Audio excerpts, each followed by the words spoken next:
السلام عليكم ورحمة الله وبركاته. الحمد لله رب العالمين والصلاة والسلام على رسوله الأمين وعلى آله وصحبه أجمعين وبعد.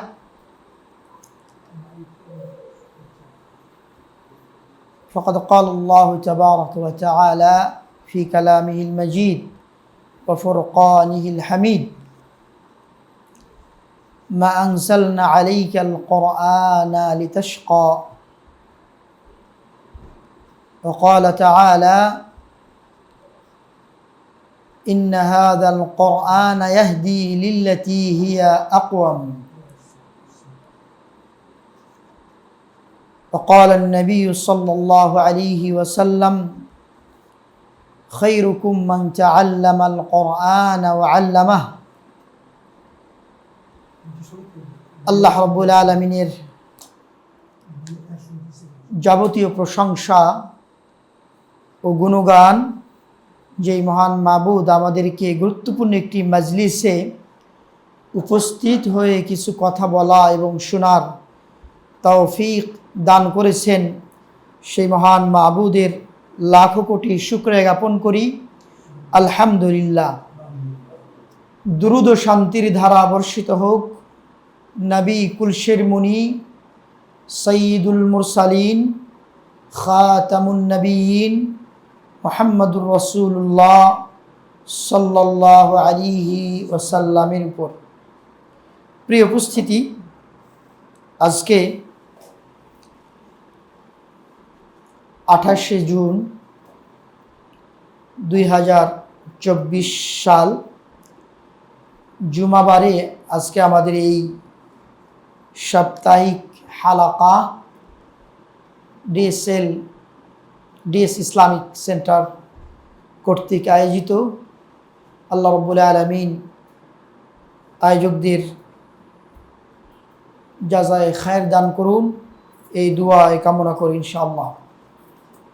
প্রিয় উপস্থিতি, মহাগ্রন্থ আল কোরআন থেকে দুইখানা আয়াতে কারিমা এবং নবী সাল্লাল্লাহু আলাইহি সাল্লামের পবিত্র জবান থেকে একখানা হাদিস পাঠ করেছি। এর আঙ্গিকে কিছু কথা বলবো ইনশাআল্লাহ।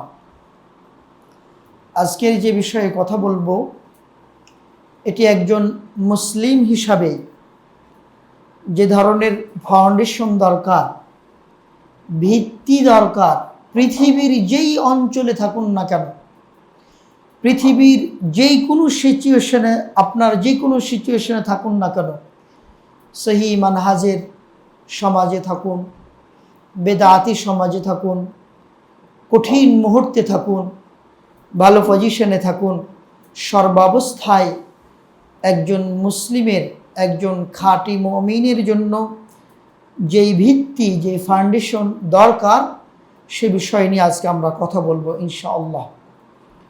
বিষয়টা হলো মাসাদিরুদ্দিন, দ্বীনের যে উৎস রয়েছে। দ্বীনের উৎস সম্পর্কে আমরা অনেকেই গাফেল, বেখবর। আপনি মুসলিম হিসাবে আপনার উৎসকে কতটুকু আপনি মূল্যায়ন করবেন, কতটুকু গুরুত্ব দিবেন, সাথে সাথে এই উৎসকে মুসলিম হিসাবে অন্য কোনোভাবে অবমূল্যায়ন করা হচ্ছে কি না, এটাও কিন্তু একজন মুসলিমের জানা ও অবধারিত দায়িত্ব। শুধু দায়িত্ব না, অব্লিগেশন, যেটা আবশ্যকীয়। আপনি একজন মুসলিম, আপনার যে উৎস, ধর্মের উৎস রয়েছে, এই উৎসগুলিকে অন্যভাবে কেউ অপমান করছে কিনা, অবমাননা করছে কিনা, সে বিষয়েও আপনাকে সজাগ থাকতে হবে। সেজন্য হুযায়ফা ইবনুল ইয়ামান রাদিয়াল্লাহু তাআলা আনহু, আপনার নাম শুনেছেন না? একজন গুরুত্বপূর্ণ সাহাবী, যেই সাহাবীর কাছে রাসূলুল্লাহ সাল্লাল্লাহু আলাইহি সাল্লামের গোপন তথ্য থাকত।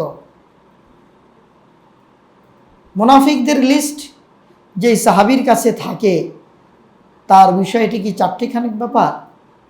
নবী সাল্লাল্লাহু আলাইহি ওয়াসাল্লামের একজন মুরব্বী সাহাবী উনি জিজ্ঞাসা করছেন হুযায়ফা ইবনে ইয়ামানকে, হুযায়ফা, আমার লিস্টটা কি এই নামে, এই আমার নাম কি এই লিস্টের মধ্যে আছে কি না, যে এই লিস্ট রাসূলুল্লাহ সাল্লাল্লাহু আলাইহি সাল্লাম তোমাকে দিয়েছে।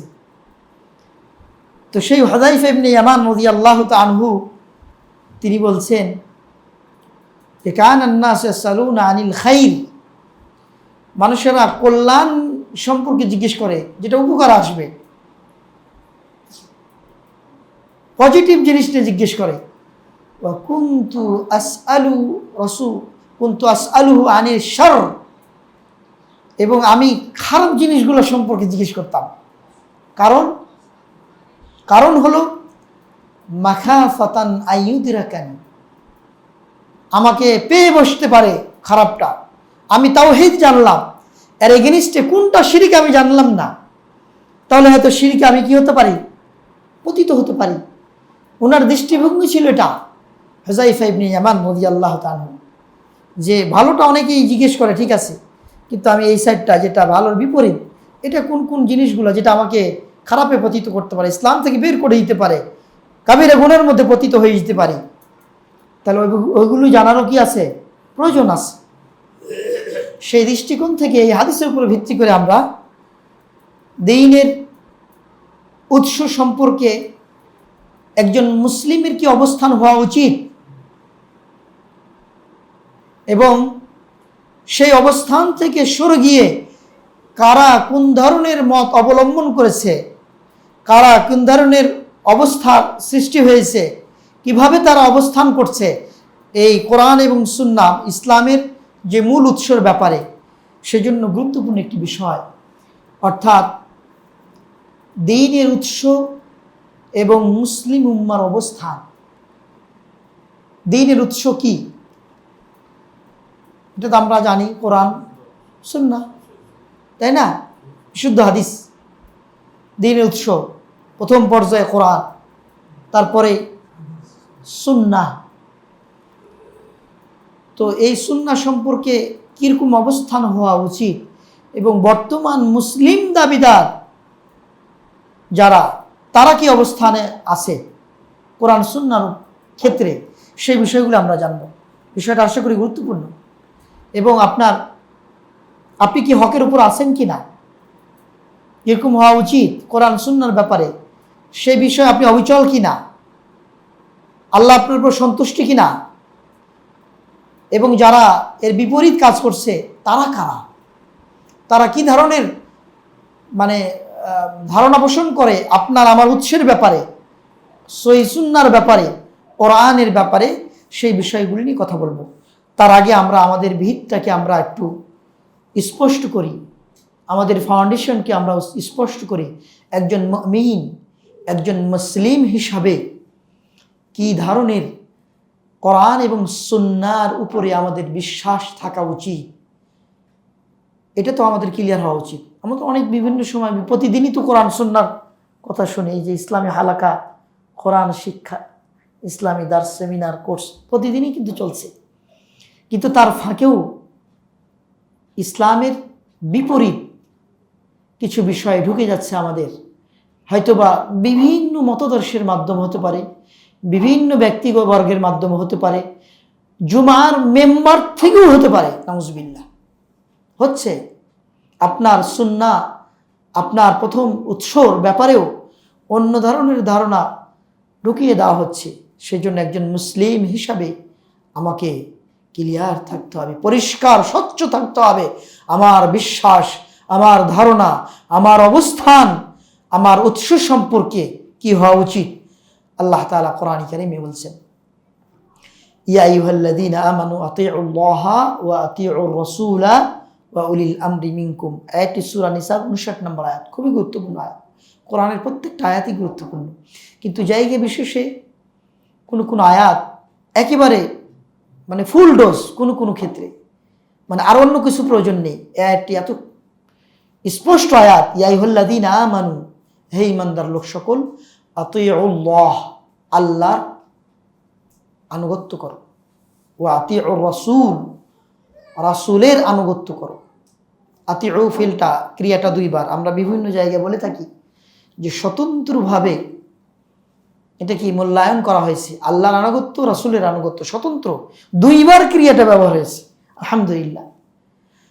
তারপরে যারা নেতা এবং যারা আলেম সম্প্রদায়, তাদের আনুগত্যের ক্ষেত্রে বলেছে ওয়া উলিল আমরি মিনকুম, তোমাদের মধ্যে যারা উলিল আমর আছে, আমর আলা মানে যারা আস্থাশীল, কোরআন এবং সুন্নাহ বাস্তবায়নের ক্ষেত্রে তাদের অনুসরণ করতে হবে।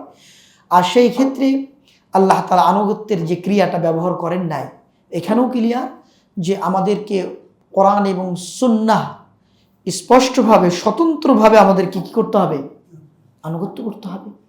এবং যারা 3 নম্বর স্টেপে রয়েছেন, যে উলুল আমর, যারা ক্ষমতাশীল অথবা আলেম সম্প্রদায়, যারা কোরআন এবং সুন্নাহর উপরে প্রতিষ্ঠিত, তাদের আনুগত্যের কথা উল্লেখ করা হয়েছে ওয়াউলিল আমরি মিনকুম দ্বারা।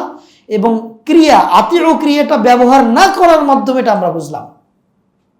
আল্লাহর ক্ষেত্রে আতিউ ক্রিয়া ব্যবহার হয়েছে, রাসূলের ক্ষেত্রে আতিউ ক্রিয়াটা ব্যবহার হয়েছে। আনুগত্য স্বতন্ত্র, নবীর আনুগত্য, আল্লাহর আনুগত্য স্বতন্ত্র। কিন্তু যখন মানুষের আনুগত্য করার কথা, তখন এই আতিউ ক্রিয়াটার ব্যবহার হয়নি।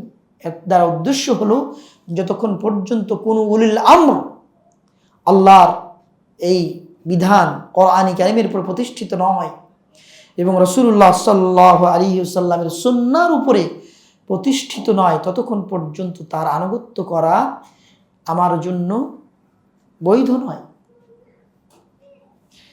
প্রিয় উপস্থিতি, আল্লাহ রাসূল সাল্লাল্লাহু আলাইহি ওয়াসাল্লামের উপরে আরেকটা আয়াত নাজিল হয়েছে, সূরা তাহা। নাম শুনেছেন না? সূরা তাহা। আউযু বিল্লাহি মিনাশ শাইতানির রাজীম। তাহা মা আনজালনা আলাইকাল কুরআনা লিতাশকা। আল্লাহ তাআলা এই সূরা তাহার দ্বিতীয় আয়াতে বলছেন যে, হে নবী, মা আনজালনা আলাইকাল কুরআন, কোরআন আপনার উপরে এই জন্য নাজিল করে নেয় যে লিতাশকা, আপনি ভাগ্যহারা হবেন। অনেকে মনে করেন যে কোরআনের জ্ঞান শিখতে গেলে বয়স বেশি হয়েছে, এখনও মানে শিখতে গেলে আরও বড় বিপদ। আমি তো অনেকেই যুবক বয়সে কোরআন শিখতে যাই, ইসলামী শিক্ষায় শিক্ষিত হতে চাই। অনেকেই মনে করেন যে না, এটা মূল্য নেই। আল্লাহ কোরআনে বলছেন, এই কোরআন এই জন্যই আপনার উপরে নাজিল করে নেয় যে আপনি ভাগ্যহারা হবেন। তাহলে কোরআনের মাধ্যমে কি ভাগ্যওয়ালা হয় নাকি ভাগ্যহারা হয়? ভাগ্যওয়ালা হয়। আল্লাহর কোরআনের আয়াত, মা আনজালনা আলাইকাল কুরআনা লিতাশকা, শাকাওয়া হবে আপনার, দুঃখ কষ্টে আপনি ভুগবেন, এই কারণে কোরআন নাজিল করি নাই। সুতরাং সম্পদ না থাকতে পারে, বাড়িটা ডলার কোটি কোটি ডলার মালিক না হতে পারে, কিন্তু সেখানে যদি ঈমান থাকে, কোরআনের ফরমান থাকে, সুন্নাহর আলোচনা থাকে, সুন্নাহর উপর আমল থাকে, তাহলে সেই বাড়িটা তাশকার অন্তর্ভুক্ত নয়, শাকাওয়ার অন্তর্ভুক্ত নয়। সেই বাড়িটা কি? ভাগ্যওয়ালা, সেই পরিবার ভাগ্যওয়ালা, সেই ব্যক্তি ভাগ্যওয়ালা। এটা 1400-1450 বছর আগেই নবীজিকে আল্লাহ তাআলা জানিয়ে দিয়েছেন। মা আনজালনা আলাইকাল কুরআন, আপনার উপর এই জন্যই কোরআন নাজিল করি নাই লিতাশকা, যে আপনি ভাগ্যহারা হবেন। আপনারা এই আয়াতগুলি দেখবেন, অনুবাদ দেখবেন, ব্যাখ্যা বিশ্লেষণ দেখবেন, তাফসীর দেখবেন, কি ধরনের আশার সঞ্চার এসেছে আয়াতগুলিতে। আলহামদুলিল্লাহ। কোরআনে আরেকটা আয়াত আল্লাহ তাআলা বলেছেন, সূরা ইসরার 9 নম্বর আয়াত, ইন্না হাযাল কুরআনা ইয়াহদি লিল্লাতী হিয়া আকওয়াম। এটি এমন একটি কোরআন, ইয়াহদি লিল্লাতী হিয়া আকওয়াম, যেটি একেবারে উত্তম পন্থার, উত্তম দিকে আপনাকে পথ দেখাবে। মানে নর্মাল কোনো পথের দিশা দিবে না, একেবারে সর্বোৎকৃষ্ট পথ, সর্বোৎকৃষ্ট গন্তব্যের ঠিকানায় আপনাকে কি করবে? পৌঁছাবে। ইন্না হাযাল কুরআনা ইয়াহদি লিল্লাতী হিয়া আকওয়াম, সবচেয়ে যেটা ভালো পথ সেটার দিকে আপনাকে দিক নির্দেশনা দেবে। চমৎকার না এই কোরআনের দিক নির্দেশনা? আপনার অন্য কোনো গাইড, অন্য কোনো বিশ্লেষণ, অন্য কোনো দিকে যদি আপনি যান, হয়তো বা সমান সমান থাকতে পারে, পথভ্রষ্ট হতে পারেন। কিন্তু এই নিশ্চয়তা সূরা ইসরার 9 নম্বর আয়াত আল্লাহ দিচ্ছেন, ইন্না হাযাল কুরআন, কত স্পষ্ট বাণী, নিশ্চয় হাযাল কুরআন ইয়াহদি, হেদায়েত দেয়, পথ দেখায়, লিল্লাতি হিয়া আকওয়াম, যেটা সর্বোৎকৃষ্ট। সুবহানাল্লাহ। কিন্তু আমি সামনের দিকে যাব, তখন আপনি অবাক হবেন, এই কোরআন সম্পর্ক কি, এই শরীয়তের উৎস সম্পর্ক কি মানুষ এ ধরনের ধারণা পোষণ করতে পারে, এ ধরনের চিন্তা করতে পারে, এ ধরনের অবস্থান রাখতে পারে? জি, এটি কোরআনের কয়েকটি আয়াতের কথা বললাম। আরও একটা আয়াত আমরা বলি, সূরা হিজরের 9 নম্বর আয়াত। এটা সবাই হয়তো বা জানেন, ইন্না নাহনু নাযালনা যিকরা ওয়া ইন্না লাহু লাহাফিজুন। আল্লাহ বলছেন, আমরা কোরআন নাজিল করেছি, এই কোরআনের সংরক্ষণের দায়িত্ব কার? আল্লাহ বলছেন আমার। কোরআনের সংরক্ষণ দায়িত্ব আমার, অর্থাৎ আল্লাহ। সুতরাং এই কোরআন কিয়ামত পর্যন্ত অবিচল থাকবে, এটি পরিবর্তন হবে না। একটা হাদিস নেন, আব্দুল্লাহ ইবনে মাসউদ রাদিয়াল্লাহু তাআলা বর্ণনা করেছেন।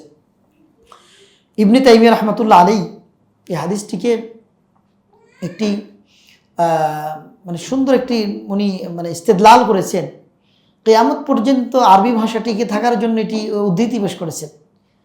হাদিসে এসেছে, আব্দুল্লাহ ইবনে মাসউদ বলছেন, আখির জামান, শেষ সময়ে কোরআন ইরফা মিনাস সুদুরি ওয়াস সুতুর, আপনার অন্তর থেকে এবং পৃষ্ঠা, কোরআনের যে পৃষ্ঠা সেখান থেকে উঠে যাবে।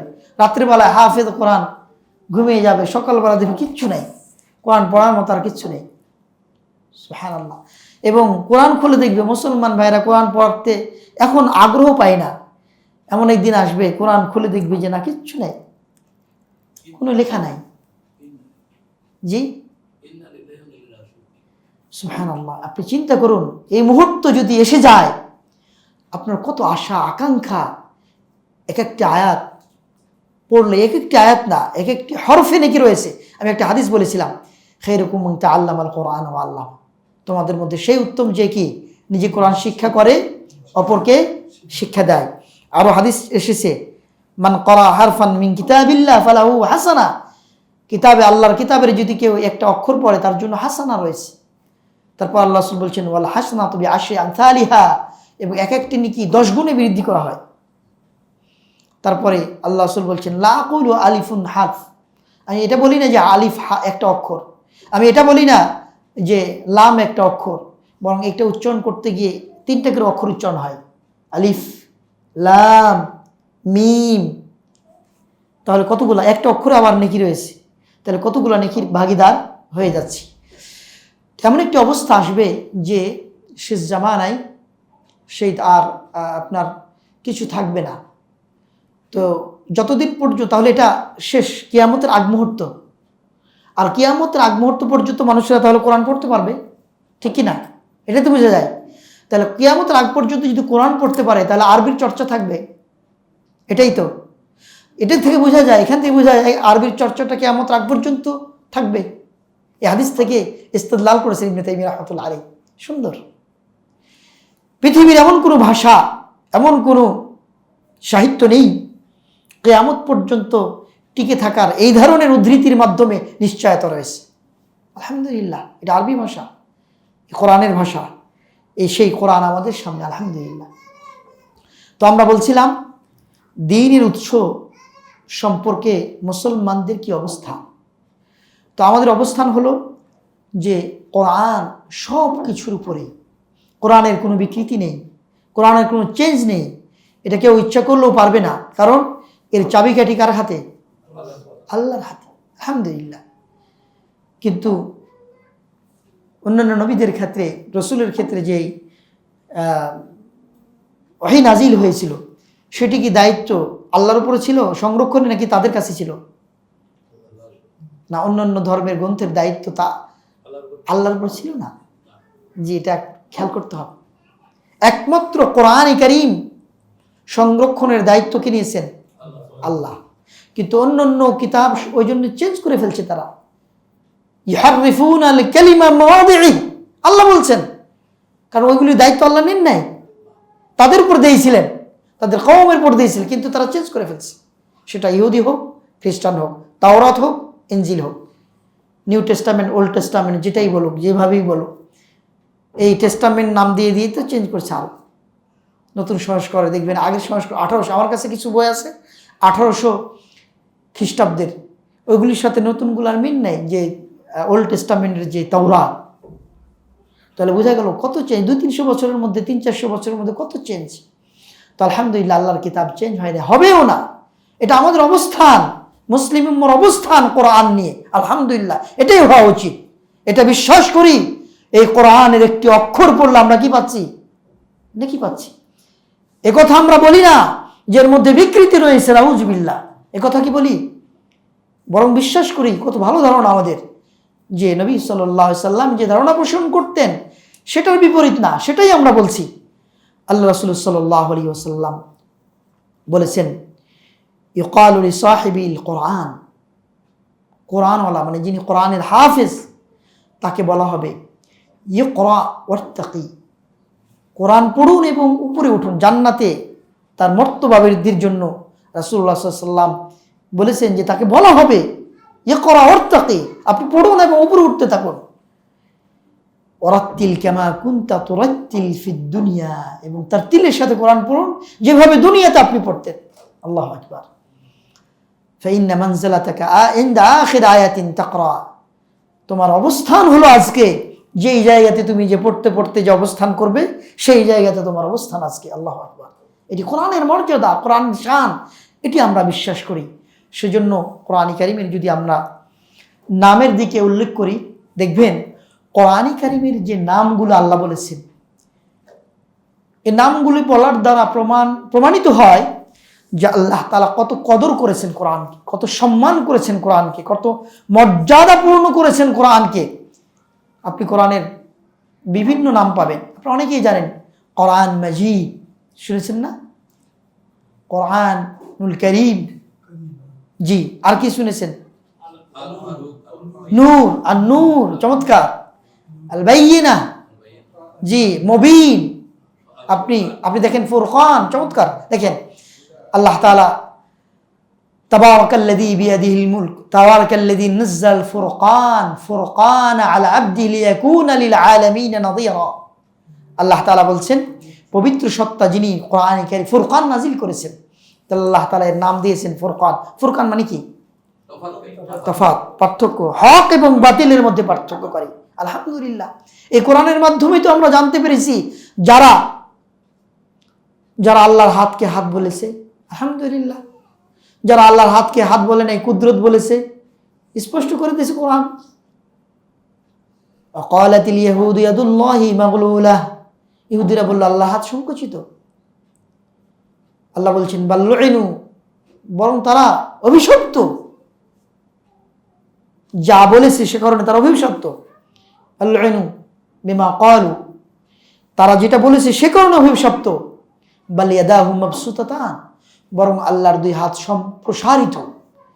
কিন্তু আল্লাহর হাত বলে কি আমরা কুদরত বলি, শক্তি বলি না, আল্লাহর হাত হাত। তো এই কোরআন, এই যদি শাব্দিক দিক থেকে আপনি নিতে চান, কোরআন হক এবং বাতিলের মধ্যে পার্থক্য করে দিয়েছে। আল্লাহ বলছেন যে আল্লাহর বিভিন্ন বৈশিষ্ট্যের কথা বলেছেন, ফুরকান, সেজন্য কি পার্থক্যকারী। কোরআনে কারীমে আল্লাহ তাআলা কিতাব বলেছেন, আল কিতাব, এই কোরআনের নাম হলো আল কিতাব। এটা দলিল কি, দ্বিতীয় সূরাটা কোরআনের, সূরা ফাতিহার পরের সূরাটা, যালিকাল কিতাবু লা রাইবা ফীহি হুদাল লিল মুত্তাকিন।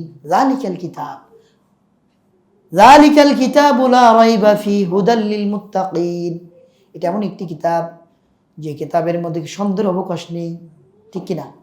তাহলে এখানে আল কিতাব, আমরা জিকির নাম, ইন্না নাহনু নাযালনা যিকরা, এই যে কোরআন একটু আগেই বললাম, ইন্না নাহনু নাযালনা যিকরা ওয়া ইন্না লাহু লাহাফিজুন। কোরআনকে আল্লাহ রূহ বলেছেন, আত্মা বলেছেন, রূহ, আত্মা।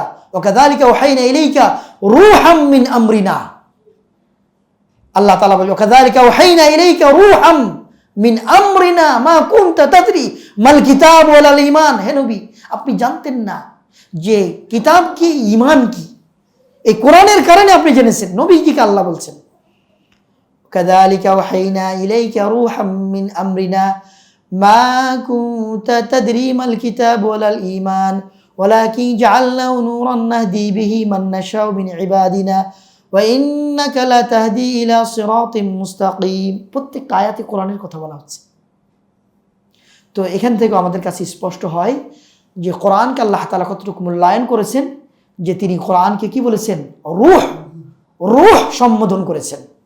ওয়াকাযালিকা ওয়াহাইনা, এভাবেই আমি কি করেছি, ওহী নাজিল করেছি, রূহাম মিন আমরিনা, আমার আদেশ থেকে রূহ দান করেছি আমি। কোরআনকে আল্লাহ রূহ বলছেন। এবং আরো অনেক আয়াত রয়েছে, আল হাকিম, আল্লাহ কোরআনকে হাকিম বলেছেন, কোরআনকে নূরাম মুবিন বলছেন, ওয়া আনজালনা ইলাইকুম নূরাম মুবিনা, শিফা বলেছেন। জি, বিভিন্ন, মানে আমি বলতে চাচ্ছি যে কোরআনের বিভিন্ন নাম দিয়েছেন, বৈশিষ্ট্যমণ্ডিত করেছেন, এই জন্যই যে কোরআনকে মর্যাদাপূর্ণ কি করেছেন, সবার আগে আল্লাহ করেছেন। একটা থিসিস, পিএইচডি থিসিস লেখা হয়েছে, তাযীমুল কোরআনিল কারীম ওয়া আসারুহু ফিদ দাওয়া ইলাল্লাহ, কোরআন কারীমের প্রতি সম্মান। এটি আমার পিএইচডি থিসিস ছিল। এটা the veneration of holy Quran and effects in the call to Allah, কোরআন কারীমের প্রতি সম্মান, ইসলামী দাওয়াতের প্রভাব। তো এখানে এই উদ্ধৃতিগুলা জমা করতে গিয়ে দেখেছি সুবহানাল্লাহ, কোরআন কারীমের কিভাবে আল্লাহ সম্মান করেছেন, নবীজি কিভাবে সম্মান করেছেন। তো যাই হোক, আমার বিষয় ছিল দ্বীনের উৎস। দ্বীনের উৎসের মধ্যে আমরা কথা বলছিলাম কিসের উপরে, কোরআন নিয়ে। তো কোরআন নিয়ে আরও কিছু দুই একটা কথা বলে আমি সামনে অগ্রসর হব ইনশাআল্লাহ।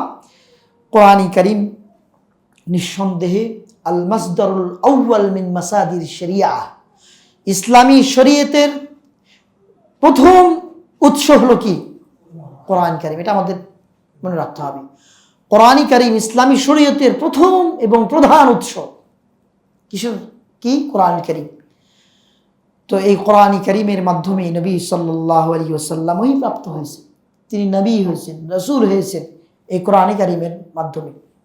আরেকটা বিষয়, যত নবীর শরিয়াত ছিল, প্রত্যেকটা নবীর শরিয়তের নির্যাসকে কোরআনের মধ্যে দিয়ে দেওয়া হয়েছে। আলহামদুলিল্লাহ, এটা কত মানে চমৎকার একটি তথ্য, যে যত নবীর শরিয়াত, নূহ আলাইহিস সালাম, মূসা আলাইহিস সালাম, ঈসা আলাইহিস সালাম, সকল নবীর শরিয়ত নির্যাসকে কোরআন কারীমের মধ্যে আল্লাহ দিয়ে দিয়েছে। অন্যান্য নবীর প্রতি সিয়াম ফরজ ছিল, সিয়াম কোরআনে আল্লাহ তাআলা উল্লেখ করেছেন। অন্যান্য নবীর প্রতি অমুক ফরজ ছিল, সেটাও দিয়ে দিয়েছেন, কিন্তু সিস্টেমগুলো ভিন্ন হতে পারে। তো যাই হোক, তো সব কিছু মিলে আমরা কোরআন কারীমের কথা বলছিলাম। তবে কোরআন কারীমকে খেয়াল করতে হবে, কোরআন কারীমের সাথে আরেকটি উৎস রয়েছে, সেটির নাম কি, সুন্নাহ।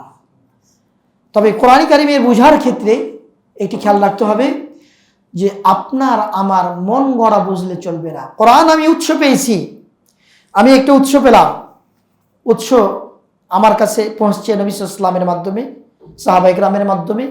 1400 বছর পরে এসে আমি কোরআনের শব্দ বাক্য নিজের মতো করে যদি বোঝার চেষ্টা করি, হবে না। এই কোরআনের ব্যাখ্যা বিশ্লেষণ, এর সর্বপ্রকার বিধিবিধান কে জানিয়ে গেছেন, সর্বপ্রথম নবী সাল্লাল্লাহু আলাইহি ওয়াসাল্লাম। সেটাই হলো কোরআনে সুন্নাহর বা ইসলামের দ্বিতীয় উৎস, ইসলামী শরীয়তের দ্বিতীয় উৎস। সেখানেই নবী সাল্লাল্লাহু আলাইহি ওয়াসাল্লামের মুখ নিঃসৃত জবান রয়েছে, সেখানে পুত পবিত্র জবান হাদিস রয়েছে। নবী সাল্লাল্লাহু আলাইহি ওয়াসাল্লামের আমল, তিনি যে আমলগুলি নিজে করেছেন, সাহাবায়ে কেরাম করেছেন, মৌন সম্মতি দিয়েছেন, তাই না? তাহলে এই বিষয়গুলি আমাদেরকে খেয়াল রাখতে হবে। কোরআন পেয়ে গেলাম, আলহামদুলিল্লাহ, কোরআন আয়াত পেয়ে গেলাম, আমি আমার মতো করে বুঝছি। এখন কিছু ভাই উঠেছে, হাজার হাজার নয় লাখো জনতার সামনে আয়াতের সূরা কি, কোন সূরা জানি, সূরা ফিল, আলাম তারা কাইফা ফাআলা রাব্বুকা বিআসহাবিল ফিল। এই ফিলের এখন করছে এই আপনার ক্ষেপণাস্ত্র দিয়ে, বিমান দিয়ে, ফাইটার্স বিমান দিয়ে কি করতেছে, এই ব্যাখ্যা করতেছে। নাউযুবিল্লাহ মিন যালিক। আল্লাহ তাআলা কি শব্দ চয়ন করতে ভুল করেছেন যে কিয়ামত আগ মুহূর্তে বিমান হবে, আর ওই শব্দটা আমি আল্লাহ চয়ন করতে পারলাম না। 1400 বছর আগে নবীকে, এখন থেকে 1400 বছর আগে, 1450 বছর আগে নবীকে দিলাম। আর আল্লাহ তাআলা নাউযুবিল্লাহ, কত মারাত্মক চিন্তা তাদের, যে এই শব্দগুলো নাকি প্রয়োগও এখনো ঠিক নয়, বরং এটাকে এই নতুন করে শব্দ চেঞ্জ করে তাদের মতো করে তারা বিশ্লেষণ করছে, নাউজুবিল্লাহ। কিন্তু এটি একটি মনের ব্যাধি, কোরআনকে যথাযথ সম্মান না করতে পারার ব্যাধি, যে আমি আমার শরীয়তকে, আমি আমার উৎসকে প্রকৃতপক্ষে মূল্যায়ন করতে পারি নাই। কারণ এর কোনো শব্দ, এর কোনো বাক্য, এর কোনো নীতি, এর কোনো বিধান, এর কোনো শব্দকে আমার মন গড়া আমি ব্যাখ্যা বিশ্লেষণ করতে পারবো না, পারি না, কথা নয়, অবকাশ নেই, সুযোগ নেই। কারণ কোরআন নাজিল হয়েছে কার উপরে? নবী সাল্লাল্লাহু আলাইহি ওয়াসাল্লামের উপরে। এই মানে আয়াত যেটি আল্লাহ রাসূলকে দায়িত্ব দেওয়া হয়েছে, ওয়া আনজালনা ইলাইকা যিকরা লিতুবাইয়িনা লিন-নাসি মা নুযিলা ইলাইহিম, নবী আপনার উপরে যে কোরআন যিকর নাজিল করেছি তথা কোরআন, এজন্যই যাতে করে বিশ্লেষণ করে পুঙ্খানুপুঙ্খানুভাবে মানুষের কাছে বুঝিয়ে দিতে পারো, এটি নবীর দায়িত্ব ছিল। সুতরাং তিনি কি করেছেন? বুঝিয়ে দিয়েছেন। তাহলে এই কথা বলার অবকাশ নেই যে কোরআনের কোনো শব্দের অর্থ হয়তো আজকে জানা নেই, এরকম অবকাশ নেই। কারণ সুন্নাতে সবগুলো কি হয়েছে? স্পষ্ট হয়েছে। সাহাবায়ে কেরাম বুঝিয়ে দিয়েছেন। আব্দুল্লাহ ইবনে আব্বাস রাদিয়াল্লাহু তাআলা আনহুকে নবী সাল্লাল্লাহু আলাইহি ওয়াসাল্লাম মাথায় হাত রেখে তিনি বলছেন, আল্লাহ ফাক্কিহু ফিদ্দীন, হে আল্লাহ দ্বীনের ব্যাপারে তুমি সঠিক বুঝদান করো। উনি তাফসীর লিখেছেন, তাফসীর ইবনে আব্বাস, আল্লাহ রাসূলের সাহাবী, আল্লাহ রাসূলের চাচাতো ভাই, তিনি তাফসীর করেছেন। তার তাফসীরের নাম হলো কি? তাফসীরে ওয়ালাইকুম আসসালাম, তাফসীরে ইবনে আব্বাস, তাফসীর ইবনে আব্বাস, তাফসীর ইবনে কাসীর, তাফসীরে তাবারি, এগুলিতে তাফসীর ইবনে আব্বাস রাদিয়াল্লাহু তাআলা আনহু তার ওই তাফসীরগুলো এগুলিতে এসেছে। এগুলি পড়বেন, পুরাতন তাফসীরগুলো পড়বেন, তাহলে সাহাবায়ে কেরাম কি তাফসীর করেছেন বিভিন্ন আয়াতের, সেগুলি পাবেন। তাহলে কোরআন বুঝতে হলে নবী সাল্লাল্লাহু আলাইহি ওয়াসাল্লামের ব্যাখ্যা নিতে হবে, না পাওয়া গেলে আল্লাহ রাসূলের সাহাবীদের ব্যাখ্যা নিতে হবে, না পাওয়া গেলে তাবেঈ, মুজাহিদ, কাতাদা, বড় বড় তাবেঈ, আল্লাহ রাসূলের সাহাবীদের কাছ থেকে তারা জ্ঞান নিয়েছে, তাদের কাছ থেকে আপনার দেখতে হবে। ইসলামের দ্বিতীয় উৎস সেটি কি বলছিলাম? সুন্নাহ। সুন্নাহ সম্পর্কে আমাদের জ্ঞান রাখতে হবে। তারপরে অন্যদের যে অবস্থান কোরআন এবং সুন্নাহ সম্পর্কে, আমাদের যে ধর্মের উৎস সম্পর্কে অন্যদের কি অবস্থান, মানে মুসলিম দাবি করলেই তাদের দাবিটা ঠিক আছে কিনা সে বিষয়ে আমি কথা বলবো, এবং প্রত্যেকটা পয়েন্ট টু দ্য পয়েন্ট আলোচনা করবো ইনশাআল্লাহ। এবং আপনার কোট করে কথা বলবো কোন বই থেকে আমরা উদ্ধৃতিগুলো নিয়েছি, যাতে করে কোনো ধরনের সংশয়ের সৃষ্টি হবে না ইনশাআল্লাহ। আমরা বলছিলাম কোরআন এবং সুন্নাহ, ইসলামের উৎস, দ্বীনের উৎস সম্পর্কে মুসলিমদের অবস্থান। আমাদের অবস্থান হলো দ্বিতীয় উৎস সম্পর্কে, যে রাসূলুল্লাহ সাল্লাল্লাহু আলাইহি ওয়াসাল্লামের পক্ষ থেকে যা এসেছে, কথা, কাজ, মৌন সম্মতি, সেগুলিকে আমরা কি বলি? সুন্নাহ বলি। এই সুন্নাহর বিশ্লেষণ করতে গিয়ে উসুলবিদ মানে উসুল ফিকাহবিদগণ একরকম বলেছেন, আবার যারা মুহাদ্দিস তারা একরকম বলেছেন, আবার যারা ফিকাহবিদ তারা একরকম বলেছেন বিভিন্নভাবে। তবে এই তিনটি কথার পরে প্রায় সবাই একমত, আল্লাহ রাসূলের কথা, আল্লাহ রাসূলের কাজ, মৌন সম্মতি, তাকরীর সাহাবায়ে কেরাম করেছেন, উনি চুপ থেকে দেখেছেন, না করেন নাই, মানে এটা বৈধতা রয়েছে, না করলেই তো এটা অবৈধ, মানে এটাকে চুপ থেকেছেন মানে এর অনুমতি রয়েছে। তাহলে এটা বুঝতে হবে যেটা হলো সুন্নাহ নবী সাল্লাল্লাহু আলাইহি ওয়াসাল্লাম। আরেকটি সুন্নাহ আছে, আল্লাহ রাসূলের কোনো সাহাবী, বিশেষ করে 4 খলিফা যদি কোনো আমল করে, কোনো আমল, সেটাও সুন্নাতের অন্তর্ভুক্ত। রাসূলুল্লাহ সাল্লাল্লাহু আলাইহি ওয়াসাল্লাম বলেছেন, ও সুন্নতি ও সুন্নতিল খুলাফা রাশিদিন, 4 খলিফার কোনো আমলকেও আমরা সুন্নাহ ধরে নিতে পারি নিঃসন্দেহে। প্রিয় উপস্থিতি, আমি যেটা বলছিলাম, তাহলে আমাদের কোরআন এবং সুন্নাহ, ইসলামের উৎস সম্পর্কে আমাদের বিশ্বাস হলো দ্বিতীয় উৎস, বিশেষ করে এই সুন্নাহ। নবী সাল্লাল্লাহু আলাইহি ওয়াসাল্লাম কোন মুহূর্তের জন্য, একটি মুহূর্তের জন্য তিনি কি করেন নাই? বানিয়ে কোনো কথা বলেন নাই, বানিয়ে কোনো কথা বলেন নাই। তার প্রমাণ হলো কোরআনের আয়াত, আল্লাহর স্বীকৃতি। কে বলতে পারবেন দলিলটা? সূরা নাজম, মাশাআল্লাহ চমৎকার। সূরা নাজমের 3 এবং 4 নম্বর আয়াত। আমাদের এগুলো জান থাকতে হবে। আপনি সবসময় এই সহিহ মানহাজের সমাজে বাস করবেন এমনটি না। এমন হতে পারে বিপদে পড়ে কোনো এক জায়গাতে গেছে, যেমন আজকে কোনো এক জায়গাতে আমি গেছিলাম, তেমন এক জায়গায় খুতবা দিয়ে গেছি যে সেখান থেকে চলে আসতে বাধ্য হয়েছে। আমার কথাগুলি হয়তো যাচ্ছে, বাস্তব নিরিখে বলছি। গিয়ে দেখলাম যে এমন একটি মাজমা বসেছে যেখানে আমি বুঝতেই পারিনি, সেখানে আমাকে নিয়ে যাওয়া হয়েছে। আমি বুঝলাম যেখানে কি, জিজ্ঞেস করলাম, বলছে এখানে কোরআন তেলাওয়াত করে সূরা ফাতিহা খানি করে খাওয়া দাওয়ার ব্যবস্থা আছে এবং আপনাকে দোয়া করে দিতে হবে। আমি এটা সরাসরি বলছি, লাইভে বলছি, আজকে জুমার পরের ঘটনা। তারপরে গেলাম, আমি বললাম যে এই কারণে আমি তো লেখাপড়া শিখি নাই, এই করার কারণে আমি লেখাপড়া শিখি নাই, মদিনা এই কারণে 18 বছর কাটাই নাই। এটি আমার আমানত, দিন আমানত, ইলম আমানত, দোয়া আমানত। সাথে সাথে জানতে পারলাম, উঠে চলে আসছি, খাওয়া দাওয়া ছাড়াই উঠে চলে আসছি। কারণ এই কারণেই এত সস্তা দিন নয়, ইলমটা অত সস্তা নয়। তো সেজন্য খেয়াল করতে হবে। যেখানে আমি দেখলাম আমিন জোরে বলে মসজিদ ফাটিয়ে দেওয়ার মতো, আলহামদুলিল্লাহ ভালো কাজ, কিন্তু পরক্ষণে দেখলাম বেদাতের চর্চা। আমাদের সাবধান হতে হবে। ওই জন্য বলছিলাম যে সবসময় যে সহিহ মানহাজের মধ্যেই থাকবেন এমনটি নয়, হঠাৎ করে এমন এক জায়গায় চলে যেতে পারেন, সিচুয়েশন হতে পারে। প্রিয় উপস্থিতি, আসুন সুন্নাহকে সব জায়গায় পালন করা এটি বড় নিয়ামতের বিষয়। আপনি হয়তো বা এমন নসিব নাও হতে পারে, এমন এক জায়গাতে গেছেন, এমন জায়গায় তৈরি হয়েছেন, পরিস্থিতি শিকার, সুন্নাহ পালন করতে পারছেন না, কিন্তু চেষ্টা তো করতে পারেন, মাশাআল্লাহ ফিরে আসছেন, বারাকাল্লাহ ফিক। আচ্ছা, তো আলহামদুলিল্লাহ সুন্নাহ মানার চিন্তা চেতনা কি করতে হবে? লালন করতে হবে। দেখেন আল্লাহ তাআলা কোরআনে কারিমে কি বলছেন, ওয়ামা ইয়ানতিকু আনিল হাওয়া ইন হুয়া ইল্লা ওয়াহিয়ুন ইউহা।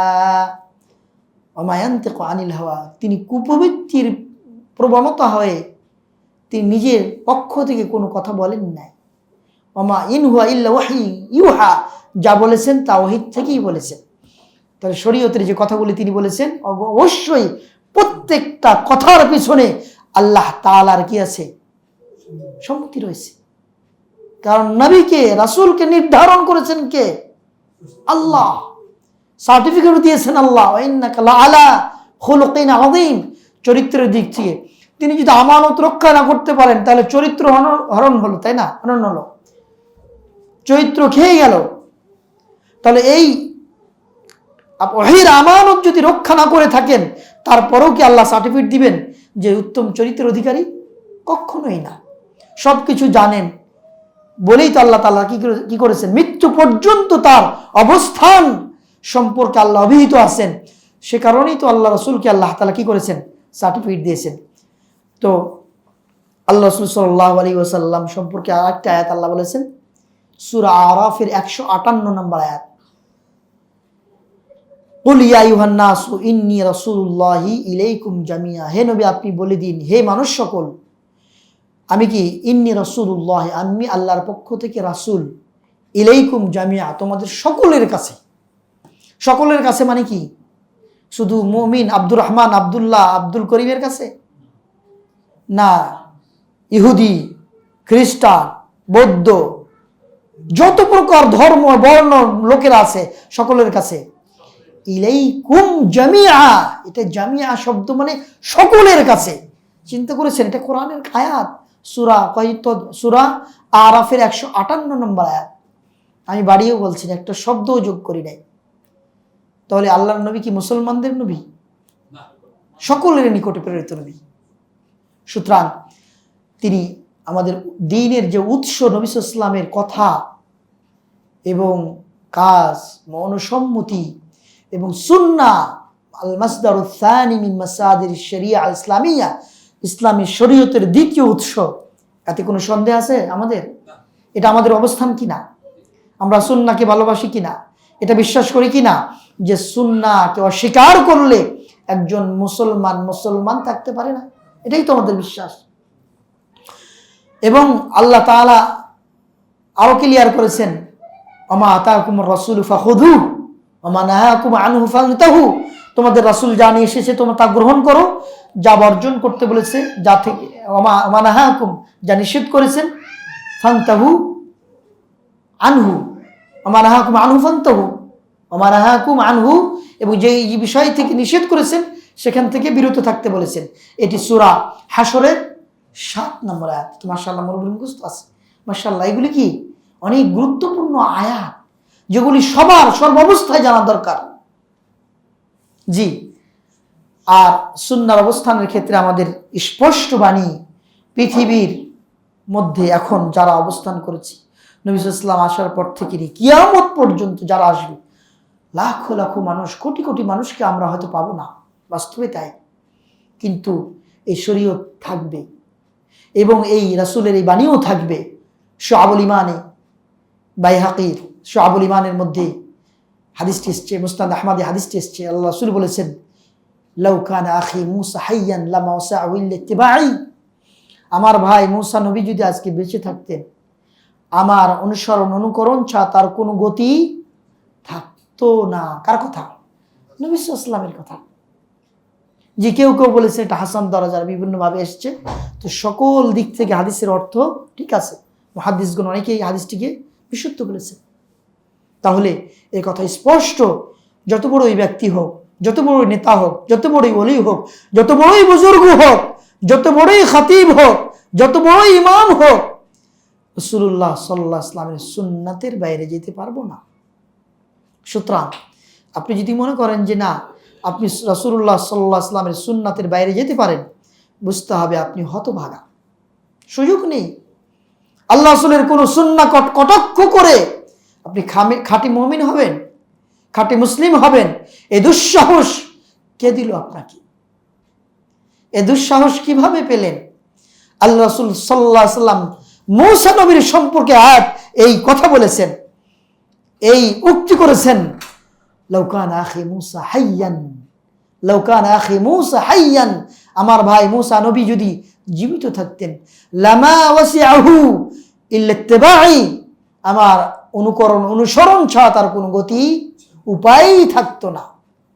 প্রিয় উপস্থিতি, আসুন আমরা সুন্নাহর কথা যখন আসে অনেকেই এটিকে খুব হালকাভাবে নিই। এটা তো সুন্নাহ, এটা তো ঠিক আছে, এটা তো আমার মাযহাবের মধ্যে পড়ে না, এটা তো আমার হুজুররা এর বিপরীত বলেছেন, এটা তো মাযহাবের মধ্যে নেই, এটি তো মাযহাবের বাইরের কথা বলছেন। নাউযুবিল্লাহ।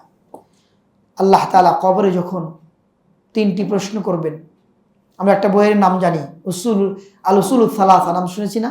3টি মূলনীতি, তার প্রমাণপুঞ্জি।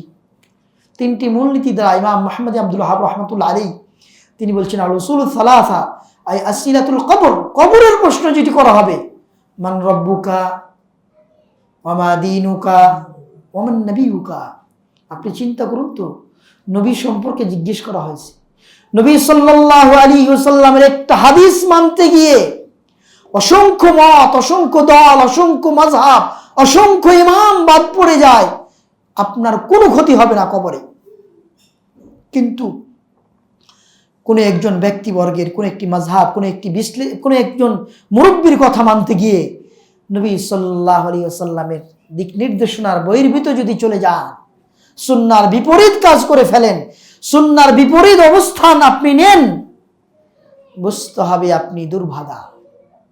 নবী সাল্লাল্লাহু আলাইহি ওয়াসাল্লামের এই কথা, এই উক্তি মূসা আলাইহিস সালাম সম্পর্কে স্পষ্ট প্রমাণ বহন করে যে আমি মুসলিম হিসাবে কত নগণ্য একজন ব্যক্তি। আমি নবী সাল্লাল্লাহু আলাইহি ওয়াসাল্লামের দিক নির্দেশনা, তার সুন্নাহর বাইরে যাওয়ার অধিকার নেই, সম্ভবই না, উচিত নয়।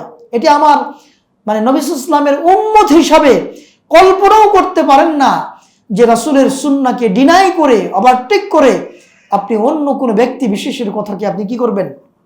মূল্যায়ন করবেন না, কখনোই না, চিন্তাও করবেন না। সেজন্য যেই কোনো ব্যক্তি, যেই কোনো আলেম, যেই কোনো হুজুর, যেই কোনো ব্যক্তি, যেই কেউ হোক, যখন বলবেন আপনি এতটুকু তো জিজ্ঞেস করতে পারেন, রাসূলের সুন্নাহ কি তা বলে? সাহাবায়ে কেরামের আমল কি এটা বলে? এটা তো প্রশ্ন করতে পারেন, নাকি এটাও ভয় পাবেন? না, এটা করতে পারি, আমরা এটা প্রশ্ন করতে পারি। রাসূলুল্লাহ সাল্লাল্লাহু আলাইহি ওয়াসাল্লামের সুন্নাহ মুওয়াফিক কি কথা বলছেন? এটা কি রাসূল সাল্লাল্লাহু আলাইহি ওয়াসাল্লামের সুন্নাহর অনুকূলে নাকি প্রতিকূলে? এগুলি আমরা অধিকার রাখি। আচ্ছা, এই সুন্নাহকে আমরা আবার বিষয়টি স্মরণ করিয়ে দিই। আমাদের আজকের আলোচনার বিষয় কি? দ্বীনের উৎস এবং এই বিষয়ে মুসলমানদের কি অবস্থান, তাই না? আমি সামনের দিকে অগ্রসর হয়ে একটি উক্তি করেই, বিশিষ্ট তাবিঈ হাসান ইবনে আতিয়া রাহমাতুল্লাহ আলাইহি একটি উক্তি করেছেন। কেউ দুর্বল বলেছেন, কেউ বলেছেন যে উক্তির অর্থ ঠিক আছে। সুনানে দারমিতে এসেছে হাদিস, এই উক্তিটি সুনানে দারমি এসেছে।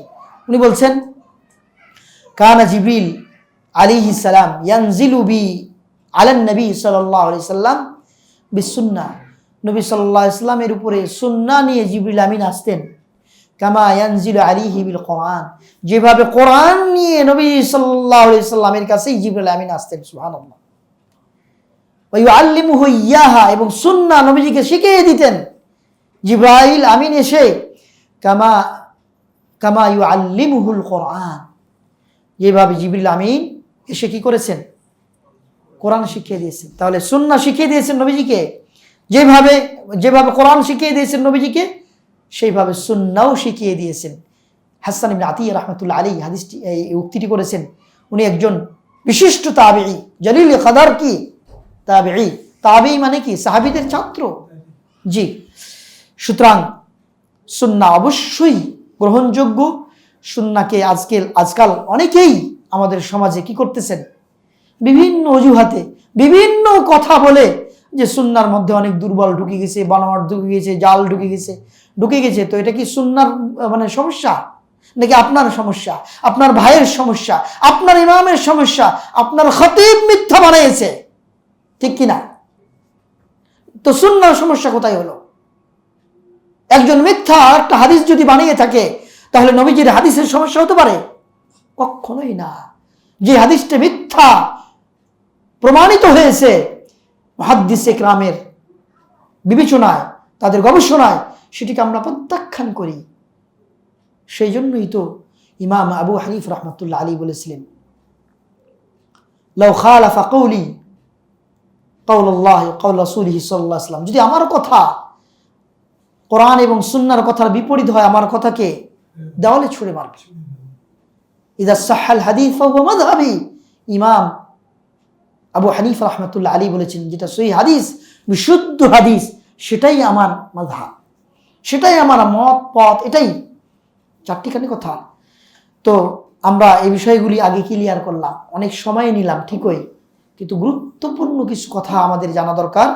এগুলো অনেকেই হয়তো বা জানেন, তবে এতটুকু একটা সুন্নাহর উদ্ধৃতি দিয়ে আমি আমাদের যারা সুন্নাহর দাবিদার তাদের বিষয়গুলো আমি আসছি, যে কোরআন এবং সুন্নাহর ক্ষেত্রে যারা দাবিদার, যে তাদের উৎস আমাদের জন্য, আমরা বললাম কোরআনের এই মর্যাদা, যে কোরআনকে এভাবে মূল্যায়ন করি, সুন্নাহকে এভাবে মূল্যায়ন করি, তারাও দাবিদার যে মুসলমান, তাদেরও পাসপোর্টে মুসলিম লেখা, কিন্তু তারা কিভাবে বিশ্বাস করে আমরা আলোচনা করবো ইনশাআল্লাহ। তো সুন্নাহকে কিভাবে মূল্যায়ন করতেন সাহাবায়ে কেরাম, একটি উদ্ধৃতি দিয়ে ওদিকে যাচ্ছি। আপনার নাম শুনেছেন আব্দুল্লাহ ইবনে উমর? ইনি কে?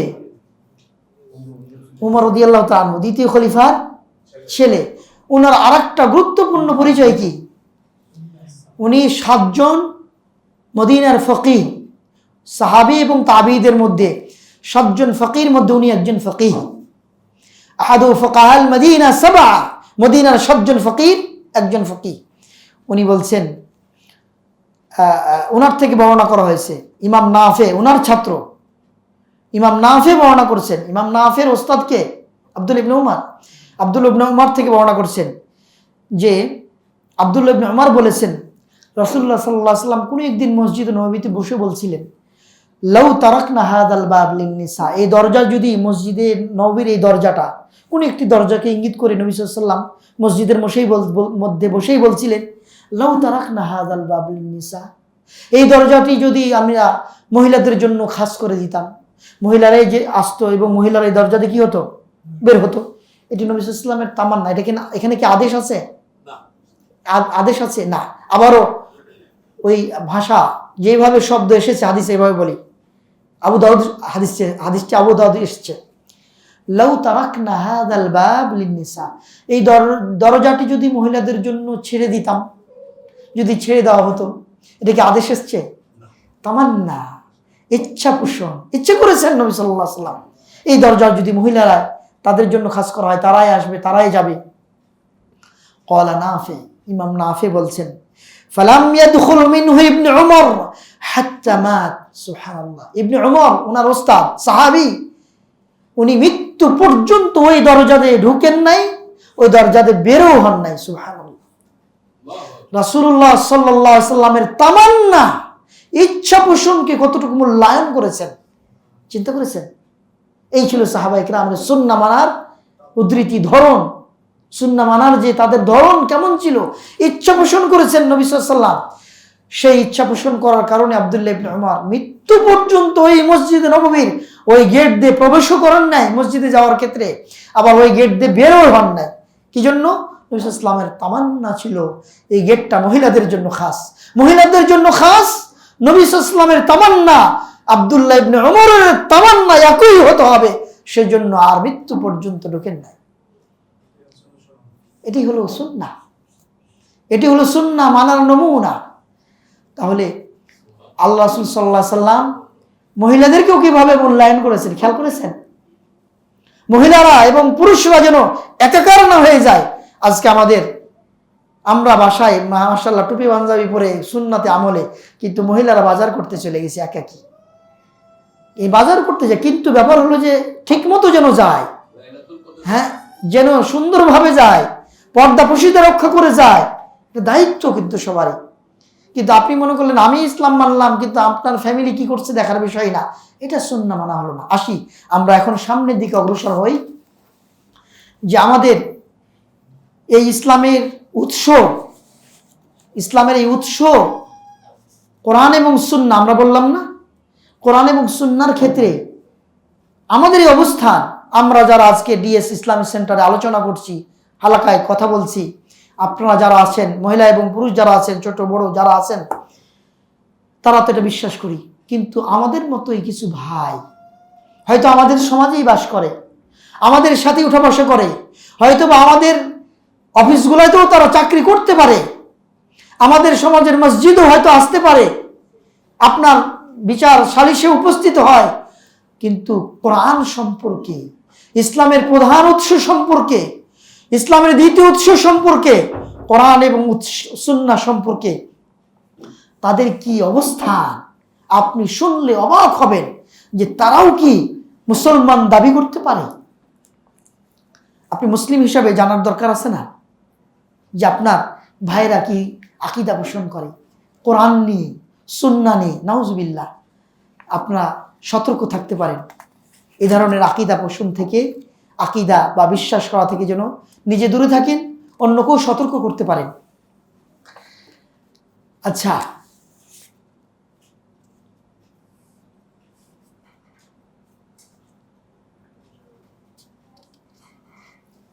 বিভিন্ন উক্তি এসেছে কোরআন সম্পর্কে। তার মধ্যে সর্বপ্রথম আমরা আমাদের খুব কাছাকাছি ভাই যারা, তাদের একটু বিষয়ে বলি। কেউ কেউ সুন্নাহ সম্পর্কে বলে যে যারা একক বর্ণনাকারী, সাহাবী হোক তাবী হোক, একক বর্ণনায় আকীদার ক্ষেত্রে তারা এটা পোষণ করে না, শরীয়তের গুরুত্বপূর্ণ পাঠের ক্ষেত্রে তারা নিতে চায় না। এটাও একটা বিশাল কোরআন এবং সুন্নাহ মানার ক্ষেত্রে অন্তরায়। আল্লাহ রাসূলের একজন সাহাবী যদি কোনো আকীদা বর্ণনা করে, আমরা কি নিব না?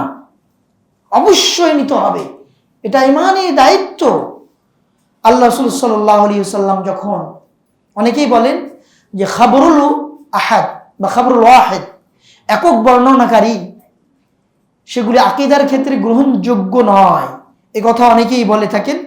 পুরাতন যুগের বিভিন্ন বই থেকে চলে আস্তে আস্তে আস্তে আস্তে আজ পর্যন্ত 1445 হিজরি সন পর্যন্ত আমরা এরকম অবস্থা উপনীত হয়েছি যে আমাদের অনেক ভাইয়েরা এটা বিশ্বাস করে একজন সাহাবী বর্ণনাকার হাদিস আকীদার ক্ষেত্রে গ্রহণ করা যাবে না বলে। আল্লাহ রাসূল সাল্লাল্লাহু আলাইহি ওয়াসাল্লাম যেই দিন তিনি মুআয ইবনে জাবাল রাদিয়াল্লাহু তাআলা আনহুকে বলেছিলেন, ইয়া মুআয ইন্নাকা তা'তি কওমান মিন আহলি কিতাব, হে মুআয তুমি যে কওমের কাছে যাচ্ছ তারা হলো আহলি কিতাব, তাদেরকে সর্বপ্রথম যে দাওয়াত দিবে সেটি হলো কি? শাহাদাতু আল্লা ইলাহা ইল্লাল্লাহ ওয়া আন্নী মুহাম্মাদুর রাসূলুল্লাহ, আল্লাহ ছাড়া সত্য কোনো মাবুদ নেই এই কথা সাক্ষ্য দেওয়া, এবং মুহাম্মদ সাল্লাল্লাহু আলাইহি ওয়াসাল্লাম হলেন আল্লাহর প্রেরিত রাসূল এই কথা সাক্ষ্য দেওয়া। এটা যদি মেনে নেয়, ফাআলিমহুম আন্নাল্লাহ ইফতারাদা আলাইহিম খামসা সালাওয়াতিন ফি কুল্লি ইয়াউমিন ওয়া লাইলা, তাদেরকে জানিয়ে দিবে এই কথা স্বীকার করলে এই কথা মেনে নিলে যে 5 ওয়াক্ত নামাজ তাদের উপর দিবারাতেই তো ফরজ হয়েছে। তাহলে কোনটা স্বীকার করলে? আল্লাহ রাসূলের স্বীকৃতি দেওয়া, তাই না? মানে তাওহীদের বিষয়গুলি, তাওহীদের বাণী, নবী সাল্লাল্লাহু আলাইহি ওয়াসাল্লাম সম্পর্কে স্বীকৃতি, রিসালাতের যে মূল্যায়ন, সেটি যদি মূল্যায়ন করে তাহলেই তুমি বলবে যে তাদের উপর 5 ওয়াক্ত নামাজ ফরজ। আর যদি এটা মেনে না নেয় তাহলে তাদের উপর নামাজ তো ফরজ নয়, আগেরটাই মানতে হবে, ঠিক কিনা? তাহলে নবী সাল্লাল্লাহু আলাইহি ওয়াসাল্লামের এই সাহাবীকে যে আদেশ করেছিলেন তার সাথে কি কয়জন ছিলেন? আরো 50 জন ছিলেন না উনি একাই ছিলেন? তার সাথে কয়জন? উনি একাই ছিলেন। মুআয ইবনে জাবাল রাদিয়াল্লাহু তাআলা আনহু একাই সেই আমানবাসীকে তাওহীদের দাওয়াত দিয়েছেন, ইসলামের পথে নিয়ে এসেছেন। তারপরেও কি হুঁশ হয় না আমাদের? আমরা সজাগ হতে পারলাম না যে খাবরুল ওয়াহিদকে গ্রহণ করা যাবে? তাহলে প্রকারান্তরে আল্লাহ রাসূলের অসংখ্য হাদিসকে অস্বীকার করা হবে যদি আপনি কি খাবরুল ওয়াহিদকে, একজন ব্যক্তির সংবাদকে আপনি গ্রহণ না করেন, ঠিক কিনা? তাহলে আমাদের সমাজে অহরহ অনেক মসজিদে ইমাম, খতিব, অনেক মুফতি সাহেব এই ধারণা, এই আকীদা পোষণ করেন, এই বিশ্বাস রাখেন যে খাবরুল ওয়াহিদ আমাদের জন্য জরুরি নয়, খাবরুল ওয়াহিদের যে আকীদা আছে এগুলি মানা জরুরি নয়, এগুলি ইয়াকিন, খাবরুল ইয়াকিন নয়, মানে নির্ভরযোগ্য জ্ঞান নাই, বিশ্বাস নেই এর মধ্যে। নাউযুবিল্লাহ। তাহলে বুঝতে হবে এটা আমাদের সূচনা, হাদিসকে অস্বীকার করার এক প্রকারান্তর অস্বীকার। কিছু কিছু ক্ষেত্রে খবর কমপক্ষে একক বর্ণনাকারীর হাদিসগুলো, আকীদাগুলো আমরা অস্বীকার করে ফেলছি, ঠিক কিনা? আল্লাহ রাসূল সাল্লাল্লাহু আলাইহি সাল্লামের বহু সাহাবী, জাবির ইবনে আব্দুল্লাহ একটা হাদিস বহু জায়গায় আমরা বলে থাকি যে জাবের বলেছেন, বালাগানি হাদিসুন আন রাজুলিন সামিআহু আন রাসূলিল্লাহ ফাশতারাইতু বাঈরান। জাবের বলছেন আমার কাছে সংবাদ আসলো যে একটা হাদিস, সেই দামেশকে একটা হাদিস রয়েছে একজন ব্যক্তির কাছে, উনি উট কিনে সেই 1 মাসের পথ পাড়ি দিয়ে সে হাদিস নিয়ে এসেছেন। তো কয়জন গেছিলেন? একজন, জাবির ইবনে আব্দুল্লাহ রাদিয়াল্লাহু তাআলা। সে হাদিস নিয়ে মদিনায় নিয়ে এসে হাদিসটাকে মানুষের মাঝে কি করেছেন? জানিয়ে দিয়েছেন। তো বহন করেছেন কয়জন? একজন। তাহলে এটা একটা কি মানে সূত্র, বা এটা অস্বীকার করা একটা, আমি মনে করি যে পথ, যেটিকে প্রাথমিক পর্যায়ে আমরা অনেক সময় এটিকে এই পথ অবলম্বন করে থাকি। আমরা বিভিন্ন উদ্ধৃতি লিখেছি, তার মধ্যে একটা উদ্ধৃতি আমরা উল্লেখ করতে পারি। আমাদের সমাজে যারা কোরআন এবং সুন্নাহ মানে ইসলামের উৎস সম্পর্কে যারা ধারণা পোষণ করে, হয় তারা ব্যক্তি কেন্দ্রিক হতে পারে অথবা জামায়াত কেন্দ্রিক হতে পারে। ব্যক্তি কেন্দ্রিক যেমন কিছু ব্যক্তিবর্গ আছে যে উনি এটাই পোষণ করেন, আবার কিছু কিছু জামাত আছে যে তারা পুরো জামাতের বিশ্বাস হলো একটাই।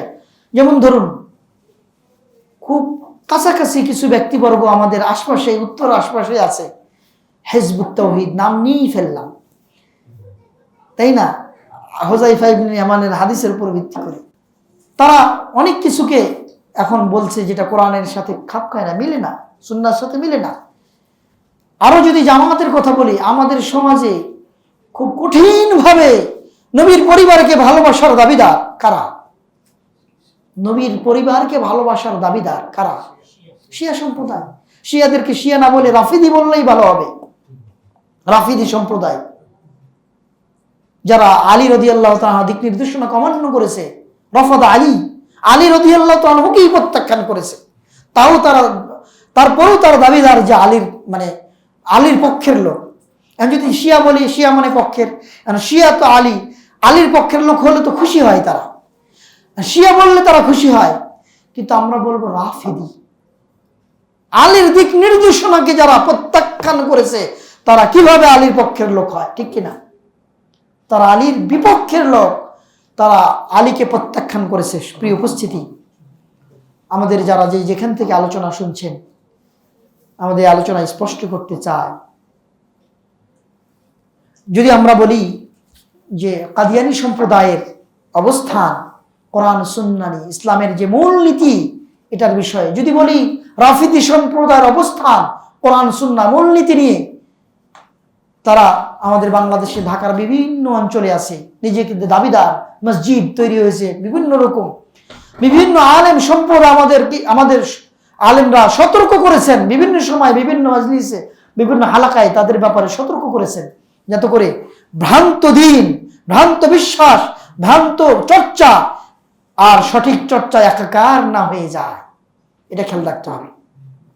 হুযায়ফা ইবনে ইয়ামানের হাদিসটি আবার স্মরণ করাচ্ছি, যে তিনি জানতে চাচ্ছিলেন যে মাখাফাতান আইয়ুদরিকানি, কেন খারাপ সম্পর্কে জিজ্ঞেস করতেন, এজন্যই যে সেই দলের পতিত না হয়ে যায়, সেই আকীদায় পতিত না হয়ে যায়, সেই বিশ্বাসে পতিত না হয়ে যায়, নাউজুবিল্লাহ।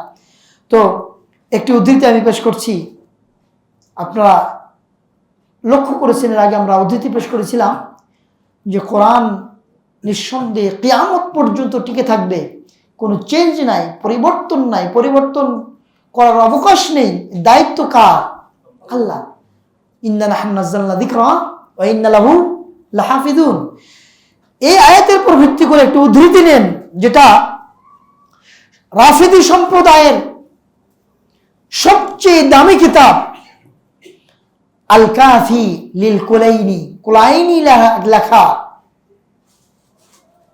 প্রথম খণ্ডের 178 পৃষ্ঠায়, প্রথম খণ্ডের 178 পৃষ্ঠায় এই বইটিতে তাদের বই থেকে ফটো করে এখানে উদ্ধৃতি উল্লেখ করা হয়েছে, একেবারে ফটো উল্লেখ করা হয়েছে, মানে তাদের ছাপাখানা, তাদের বইয়ের উপরে যদি কোনো ধরনের দাগ লেগে থাকে ওই দাগটাও এখানে এসেছে, কোন ধরনের কোন সালে ছাপানো হয়েছে, কোথায় ছাপানো হয়েছে সে উদ্ধৃতি উল্লেখ করা হয়েছে।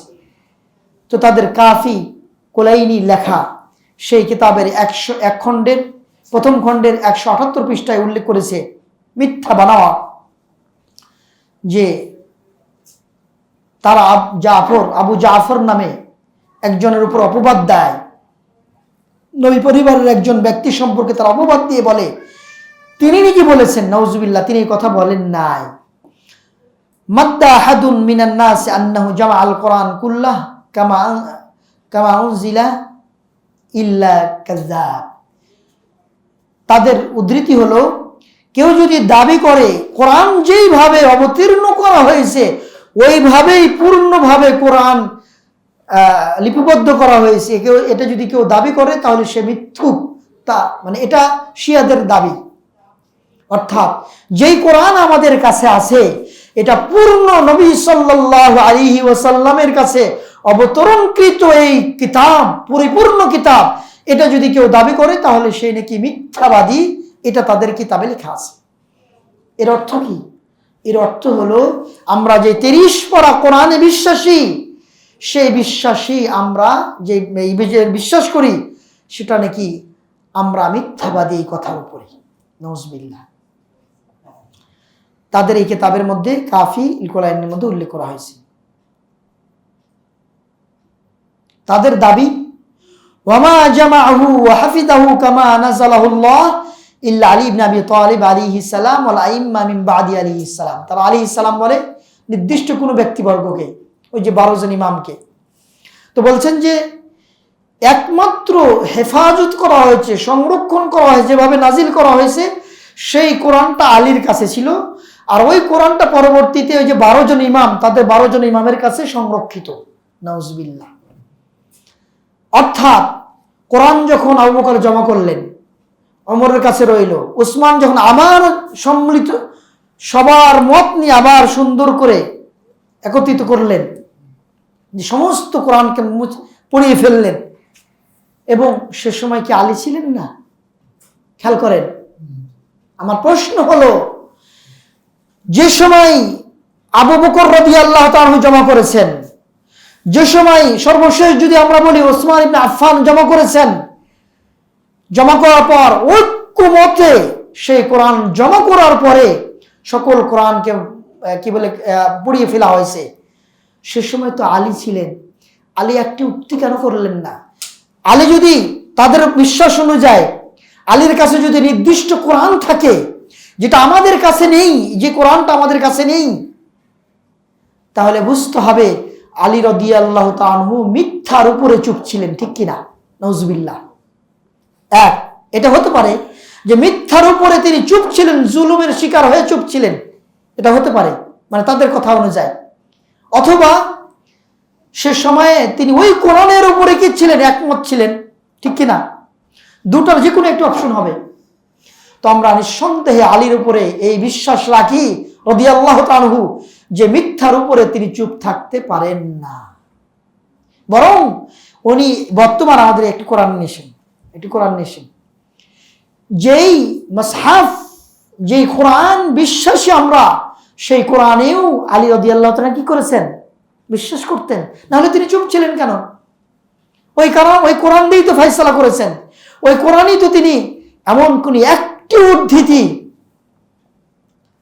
শিয়া সম্প্রদায় অথবা রাফিদি সম্প্রদায় একটি উদ্ধৃতি দেখাতে পারবে না কিয়ামত হয়ে গেলেও যে আলী রাদিয়াল্লাহু তাআলা আনহু ওই কোরআন, যে কোরআন উসমান গনি জমা করেছিলেন, ওই কোরআন বাদ দিয়ে উনি আলী রাদিয়াল্লাহু তাআলা নিজস্ব আলাদা কোরআন দিয়ে তিনি ফয়সালা করেছেন, একটিও প্রমাণ দেখাতে পারবে না। তাহলে হয় রাফিদি সম্প্রদায় মিথ্যাবাদী, না হলে আমরা মিথ্যাবাদী, আমরা এবং আলী সহ মিথ্যাবাদী, ঠিক কিনা? আমরা আলী, উসমান, ওমর এবং উসমান এবং আবু বকর সহ সকলেই আমরা মিথ্যাবাদী, না হলে শিয়া রাফিদি সম্প্রদায় মিথ্যাবাদী, ঠিক কিনা? নিঃসন্দেহে চার খলিফাকে আমরা বিশ্বাস করি। নবী সাল্লাল্লাহু আলাইহি ওয়াসাল্লামের সার্টিফিকেট সুন্নতি ওয়া সুন্নাতিল খুলাফা আর রাশিদিন, ঠিক কিনা? এটা প্রমাণ করে আবু বকর, ওমর, উসমান, আলী হকের উপরে ছিলেন। তারা যে কোরআন জমা করেছেন সেটা হকের উপরে ছিল, সুতরাং তারা মিথ্যাবাদী। তা আমি যে আলোচনা করছিলাম, আমার আলোচনার শিরোনাম বুঝতে পেরেছেন? দ্বীনের উৎস এবং মুসলিম উম্মার অবস্থা। আমরা যে বিশ্বাস করি, তাহলে তাদের বিশ্বাস কি এক হলো? আচ্ছা, এখন যদি বলেন যে এই বইটা কি আসলেই ইরানে রয়েছে এখন, অথবা যে সমস্ত দেশ বিশ্বাস করে, ইরান সহ আর অন্যান্য দেশ এ ধরনের আকীদা বিশ্বাস করে, ওই দেশে কি এই কিতাবটা আছে? অবশ্যই আছে। এবং এই কিতাবের এগেনিস্টে অন্য কোনো উদ্ধৃতি নেই এখন পর্যন্ত, 2-4 জন ব্যক্তি ছাড়া। রাষ্ট্রীয়ভাবে এটাই বিশ্বাস করে তারা যে বিকৃত, নাউজুবিল্লাহ, কোরআন। অথচ আল্লাহর কোরআন কি বলে? উদ্ধৃতি কি বলে? কোরআনের উদ্ধৃতি বলে যে বিকৃতি করার সুযোগ নেই। আর একটা উদ্ধৃতি নেন, মায়াস্তাতি আহাদুন ইয়াদদাই আন্না ইনদাহু জামিউল কোরআন কুল্লাহু যাহিরাহু ওয়া বাতিনাহু গায়রুল আউসিয়া। তাদের কাছে আউসিয়া বলে কিছু ব্যক্তি আছে, তাদের আউসিয়া ছাড়া যে কোরআন অবতীর্ণ করা হয়েছিল, নাজিল করা হয়েছিল, ওই কোরআন লিপিবদ্ধ করা হয়েছে, তাদের কাছে ছাড়া পৃথিবীর কোনো মানুষের কাছে নাই। নাউজুবিল্লাহ। চিন্তা করেছেন কত মারাত্মক কথা? এটাও ওই ওই ওই একই পৃষ্ঠায় আছে, এক খণ্ডের 178 পৃষ্ঠায়। প্রিয় উপস্থিতি, প্রশ্ন হলো আলী রাদিয়াল্লাহু তাআলা আনহু যে সময়টা রাজত্ব বা তার খেলাফত ছিল, এবং যেই সময়টা হাসান রাদিয়াল্লাহু তাআলা আনহু, আলী রাদিয়াল্লাহু তাআলা আনহু শহীদ হওয়ার পরে 6 মাস খেলাফতের দায়িত্বে ছিলেন হাসান রাদিয়াল্লাহু তাআলা আনহু, তিনি কি কোরআনে বিশ্বাস করতেন না? অবশ্যই করতেন। তাহলে বুঝতে হবে হয় রাফিদি সম্প্রদায় মিথ্যুক, না হলে আবু বকর, ওমর, উসমান, আলী এবং আমরা সকল মুসলিম উম্মাহ মিথ্যুক। দ্বিতীয় অপশন অসম্ভব। সমস্ত মুসলিম উম্মাহকে যদি মিথ্যা প্রতিপন্ন করা হয়, তাহলে আল্লাহ রাসূলকেও মিথ্যা প্রতিপন্ন করা হবে, ঠিক কিনা? আচ্ছা, তাহলে এই হলো অবস্থা। প্রিয় উপস্থিতি, তাহলে আল্লাহ রাসূল সাল্লাল্লাহু আলাইহি ওয়াসাল্লামের যে উদ্ধৃতি আমরা মানে আল্লাহ রাসূল সাল্লাল্লাহু আলাইহি ওয়াসাল্লামের যে আনিত কোরআন, জিবরাইলের মাধ্যমে সে কোরআন সম্পর্কে তাদের ধারণা, এবং কাদিয়ানী সম্প্রদায়েরও কিছু বিশ্বাস রয়েছে। কাদিয়ানী ছাড়াও আরো কিছু সম্প্রদায় আছে যারা বাতিনি সম্প্রদায়। সারা পৃথিবীতে বহু দল আছে, যেমন সিরিয়ায় বাতিনি অনেক দল আছে। কাউরি কাউরি খিতাবুল আকদাস আছে, যারা এটা এমন পোষণ করে কোরআন কারিমের চেয়েও, কোরআন কারিমের চেয়েও ৬,০০০ বার বেশি তাদের কিতাবের বা তাদের একটি দুয়ার মর্যাদা, সম্মান। তাহলে কোরআনকে সম্মান করা হলো কি? যারা বলবে তাদের কাছে একটা সলাত, একটা দুরুদ আছে, যেই দুরুদ মর্যাদা সম্মান কোরআনে কারিমের চেয়ে ৬,০০০ বার বেশি সম্মানিত তাদের দুরুদ। নাউজুবিল্লাহ মিন যালিক। তাহলে কি কোরআনকে সম্মান করলাম? তাহলে কোরআন সম্পর্কে তারাও মুসলিম দাবিদার, তারাও কি মুসলিম দাবিদার। তারপরে কাদিয়ানী সম্প্রদায়ের কাছে তাদের বিশেষভাবে একটি আছে, কোরআন আছে এবং তাদের ব্যাখ্যা বিশ্লেষণ আছে। সেটাও তাদের দিক নির্দেশনা দ্বারা স্পষ্ট হয় যে আমাদের যে কোরআন, এই ৩০ পারা যে কোরআন, এই কোরআনের চেয়েও তাদের ওই দিক নির্দেশনার মূল্য ১০০০ গুণ বেশি। তাদের কথা, তাদের লেখনী, তাদের বিশ্লেষণ থেকে আমরা স্পষ্ট হই। আল্লাহ সাল্লাল্লাহু আলাইহি ওয়াসাল্লামের উপরে যে কোরআন নাজিল করা হয়েছে, বা যে সাহাবায়ে কেরাম সম্পর্কে যারা এই কোরআনের ধারক বাহক ছিলেন, কোরআনের ধারক বাহক, তাদের সম্পর্কে যদি আপনি দেখতে চান তাহলে পাবেন যে তাদের মধ্যে কেউ কেউ বলেছেন, যেমন একটা বই আছে মাফাতিহুল জিনান, বইটা আমি নিয়ে আসতে ভুলে গেছি, আমার বাসায় রয়েছে। মাফাতিহুল জিনান, যারা বাকিতে গেছেন, মানে মদিনার বাকি কবরস্থানে, ডান সাইডে গ্রিলের পাশে ছোট ছোট বই, এরকম আপনার হার্ডবোর্ড লাগা, কিন্তু ছোট পকেট, এরকম দেখবেন। ওই বইটার নাম হলো মাফাতিহুল জিনান। আমি মদিনা থেকে আসার সময়, যেহেতু বাকিতে ডিউটি করতাম, আমি বহু কপি নিয়ে এসেছি। তো সেখানে একটি দোয়া আছে, দুআউ সনামাই কোরাইশ। দোয়াটার নাম কি? দুআউ সনামাই কোরাইশ। কোরাইশদের ২ মূর্তি নামে একটা দোয়া, কোরাইশদের ২ মূর্তি।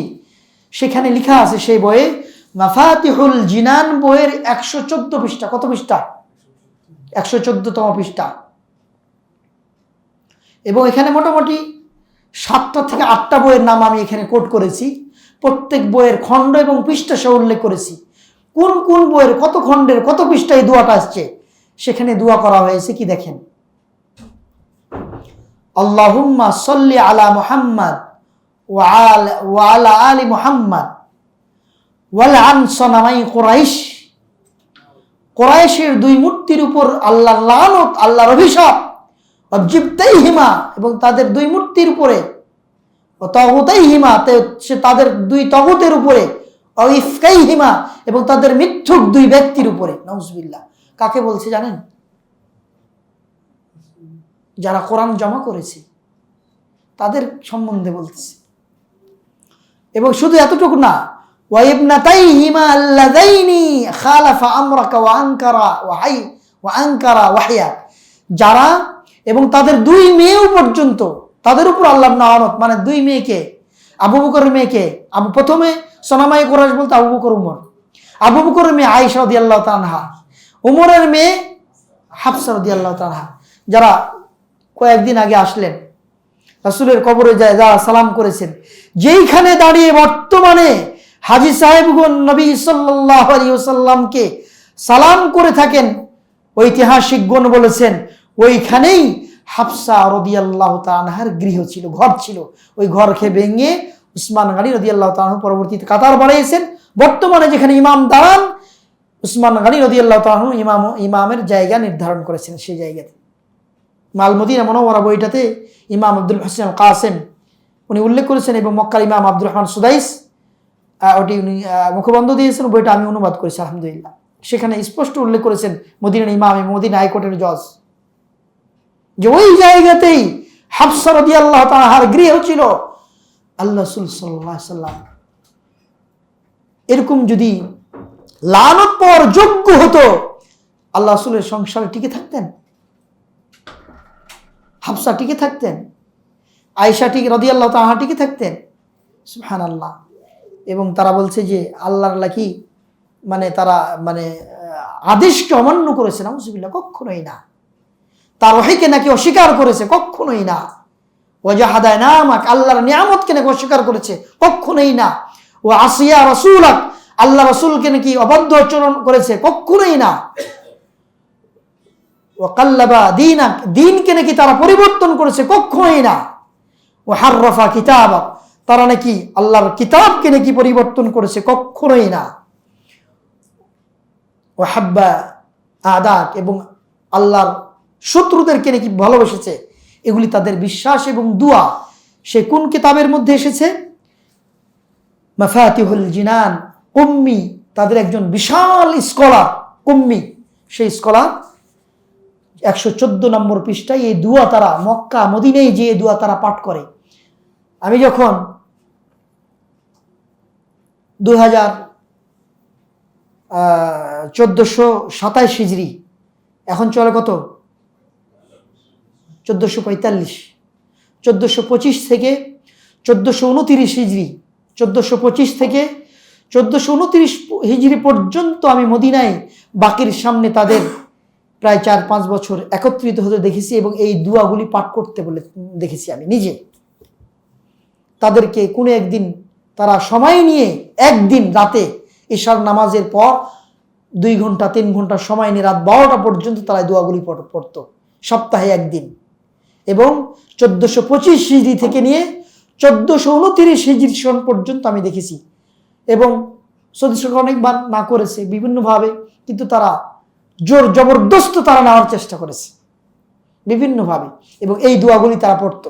মসজিদে নববীর পাশে, আয়েশা রাদিয়াল্লাহু তাআলা কবরের পাশে, কাছাকাছি জায়গাতে নবী সাল্লাল্লাহু আলাইহি সাল্লাম, আবু বকর রাদিয়াল্লাহু তাআলা, ওমর রাদিয়াল্লাহু তাআলা যেখানে শুয়ে আছে তাদের পাশে তাদের নাফরমানিমূলক এই দোয়াগুলি তারা পড়ে। এবং এই কথাও তাদের মাজলিসি লিখেছেন হাক্কুল ইয়াকিন কিতাবের 347 নম্বর পৃষ্ঠায় তারা লিখেছেন, ইযা যাহারাল মাহদি, মাহদি আলাইহিস সালাম যখন আসবেন, ফাইন্নাহু সাইয়ুহয়ী আয়েশা, আয়েশা রাদিয়াল্লাহু তাআলাকে জীবিত করাবেন, নাউযুবিল্লাহ। ওয়া ইয়াকুমু আলাইহিল হাদ, নাউযুবিল্লাহ, তার উপর হাদ কায়েম করবেন, ওই যে জিনার শাস্তি কায়েম করবেন, নাউযুবিল্লাহ, নাউযুবিল্লাহ। তাহলে এইগুলিও আমাদের পার্শ্ববর্তী ভাইরা, আমাদের সমাজে কিছু ভাই বসবাস করে, তাদেরও এই ধরনের আকীদা রয়েছে, যেটা আমরা আমাদের আলোচনায় বলছিলাম। সুন্নাহ সম্পর্কে যাদের, কোরআন সম্পর্কে যাদের অবস্থান, কোরআনের যারা ধারক বাহক, তাদের সম্পর্কে তাদের এই আকীদা বিশ্বাস এবং তাদের এই ধরনের তারা মানে চিন্তা লালন করে, নাউযুবিল্লাহ। এবং তারা আরও ক্লিয়ার করেছে যে ইন্না শাইখাইন আবু বকর ওয়া ওমর ফারাকাদ দুনিয়া ওয়া লাম ইয়াতুবা, নাউযুবিল্লাহ, নাউযুবিল্লাহ। তারা বলেছে যে শাইখাইন, আবু বকর ওমরকে শাইখাইন বলে, তারা দুইজন দুনিয়া ত্যাগ করেছে তওবা ছাড়া, নাউযুবিল্লাহ, নাউযুবিল্লাহ। চিন্তা করে কত মারাত্মক। এটি কোন কিতাবে রয়েছে? আল কাফি আল কুলাইনির 8 খণ্ডের আপনার এরকম। তো যাই হোক, আমরা যেটা বলছিলাম, আমরা স্বল্প সময়ের মধ্যে শেষ করব। আল্লাহ রাসূল সাল্লাল্লাহু আলাইহি ওয়াসাল্লামের সাহাবায়ে কেরাম সম্পর্কে আল্লাহ রাসূল বলেছেন, লা তাসুব্বু আসহাবি, তোমরা আমার সাহাবায়ে কেরামকে কি করো না, গালি দিও না। তোমরা আমার সাহাবায়ে কেরামকে গালি দিও না। অসংখ্য বর্ণনা রয়েছে যে তোমরা যদি উহুদ পাহাড় পরিমাণ স্বর্ণ দান করো, তাদের জও গম দান করা সামান্য অ্যাকচুয়ালি জব বা গম দান করা সমতুল্য হবে না। তাহলে বিষয়গুলি নিঃসন্দেহে মানে স্পষ্ট প্রমাণ বহন করে যে ইসলামকে নিয়ে যে কথাগুলি বলা হচ্ছে, এগুলি নিঃসন্দেহে মুসলিম দাবি করলেও তাদের কথায় তারা মিথ্যাবাদী, অসত্য, সত্য নয়। তারা কি নয়? সত্য নয়। আমরা এতটুকুই বলবো, তাদের দাবিতে তারা সত্য নয়। যারা ইসলামের ধারক বাহক তাদের সম্পর্কে রাসূলুল্লাহ সাল্লাল্লাহু আলাইহি ওয়াসাল্লামের অসংখ্য প্রমাণ রয়েছে, যেগুলি আমরা স্পষ্ট পাই যে তারা ইসলামের খিদমত করেছে।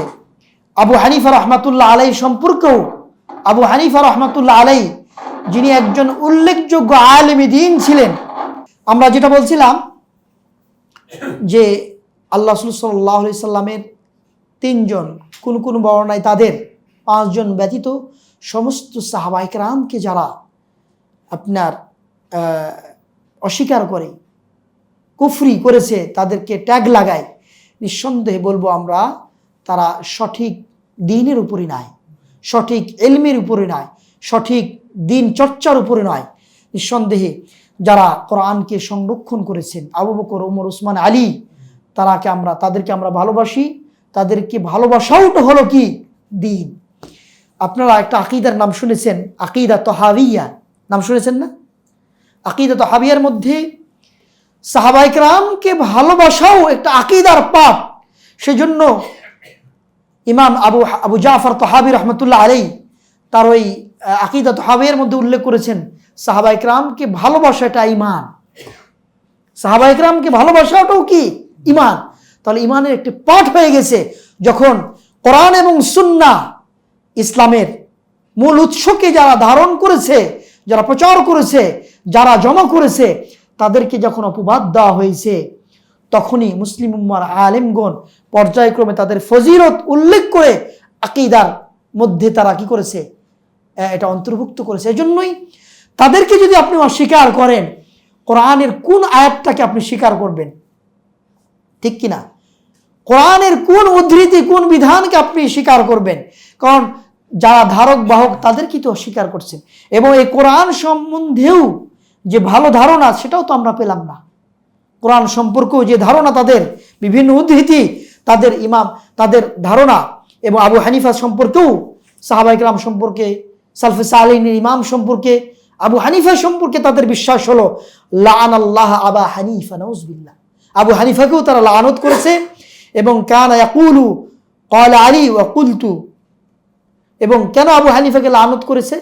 তারা বলে যে আলী রাদিয়াল্লাহু তাআলা এটা বলেছেন আর আমি এটা বললাম। এই কথা বলার কারণে আবু হানিফাকেও তারা লানত করে।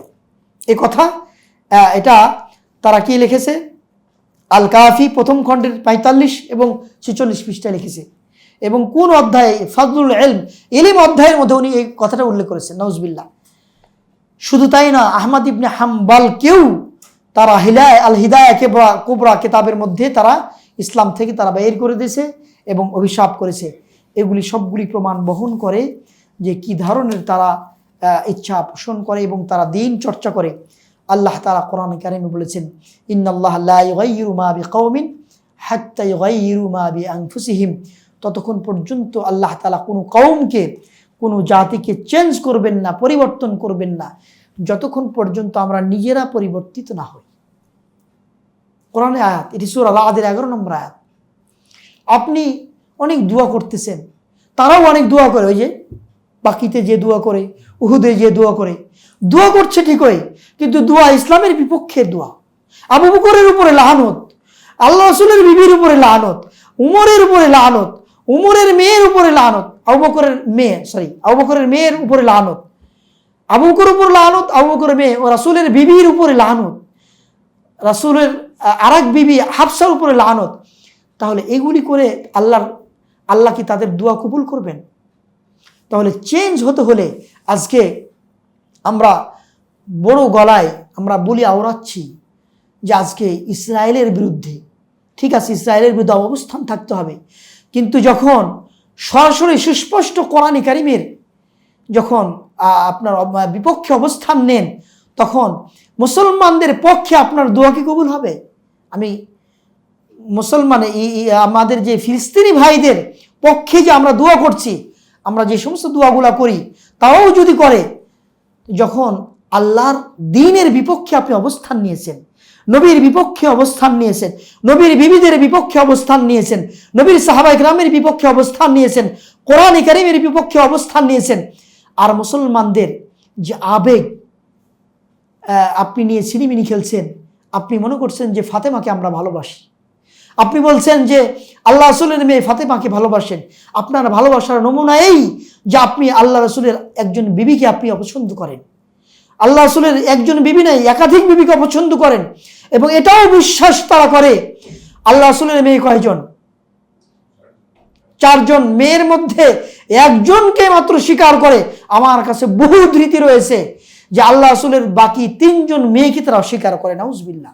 যায়নাব, উম্মে কুলসুম, রুকাইয়া রাদিয়াল্লাহু তাআলা আনহু আজমাইন, আনহুন্না আজমাইন, সকলের উপর আল্লাহ তাআলা রহম করুন। এবং তাদেরকে আল্লাহ রাসূলের মেয়ে নয়, তারা আল্লাহ রাসূলের মেয়ে হিসেবে তাদেরকে সকলকে অস্বীকার করে, একমাত্র ফাতেমাকে বাদ দিয়ে। তাহলে এই হলো আমাদের অবস্থা, আমাদের কোরআন সম্পর্কে অবস্থান।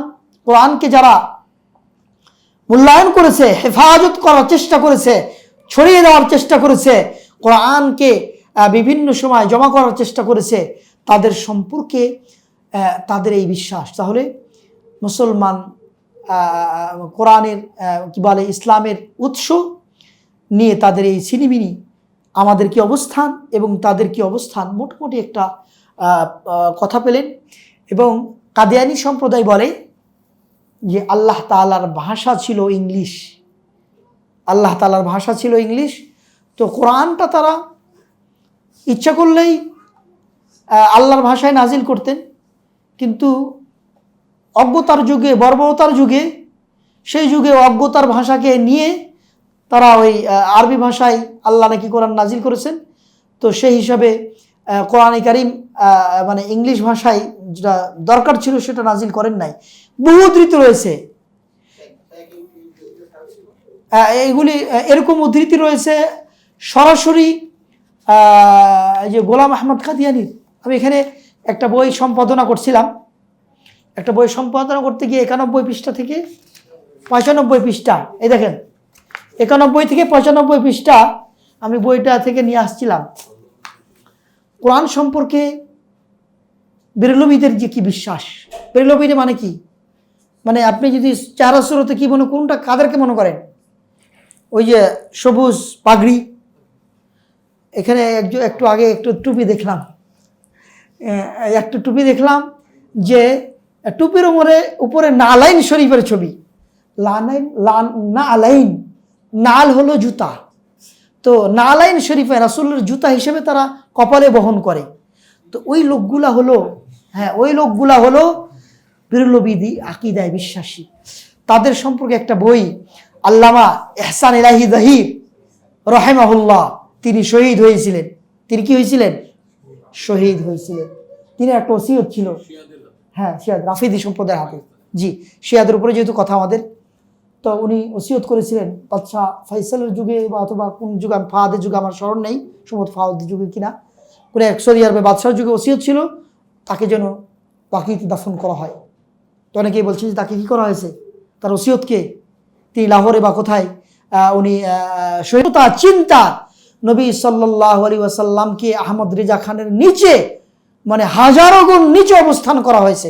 কিছু কিছু ক্ষেত্রে উপরে উঠে দেওয়া হয়েছে, আল্লাহর উপরে উঠে দেওয়া হয়েছে। তো এই তাদের দিনের মানে চর্চা, তাদের দিন চর্চার ধরনটা এরকম যে তারা এ ধরনের আকীদা পোষণ করে যেগুলি আমরা আমাদের দিন কোনোভাবে সাপোর্ট করে না, মূল্যায়ন করে না।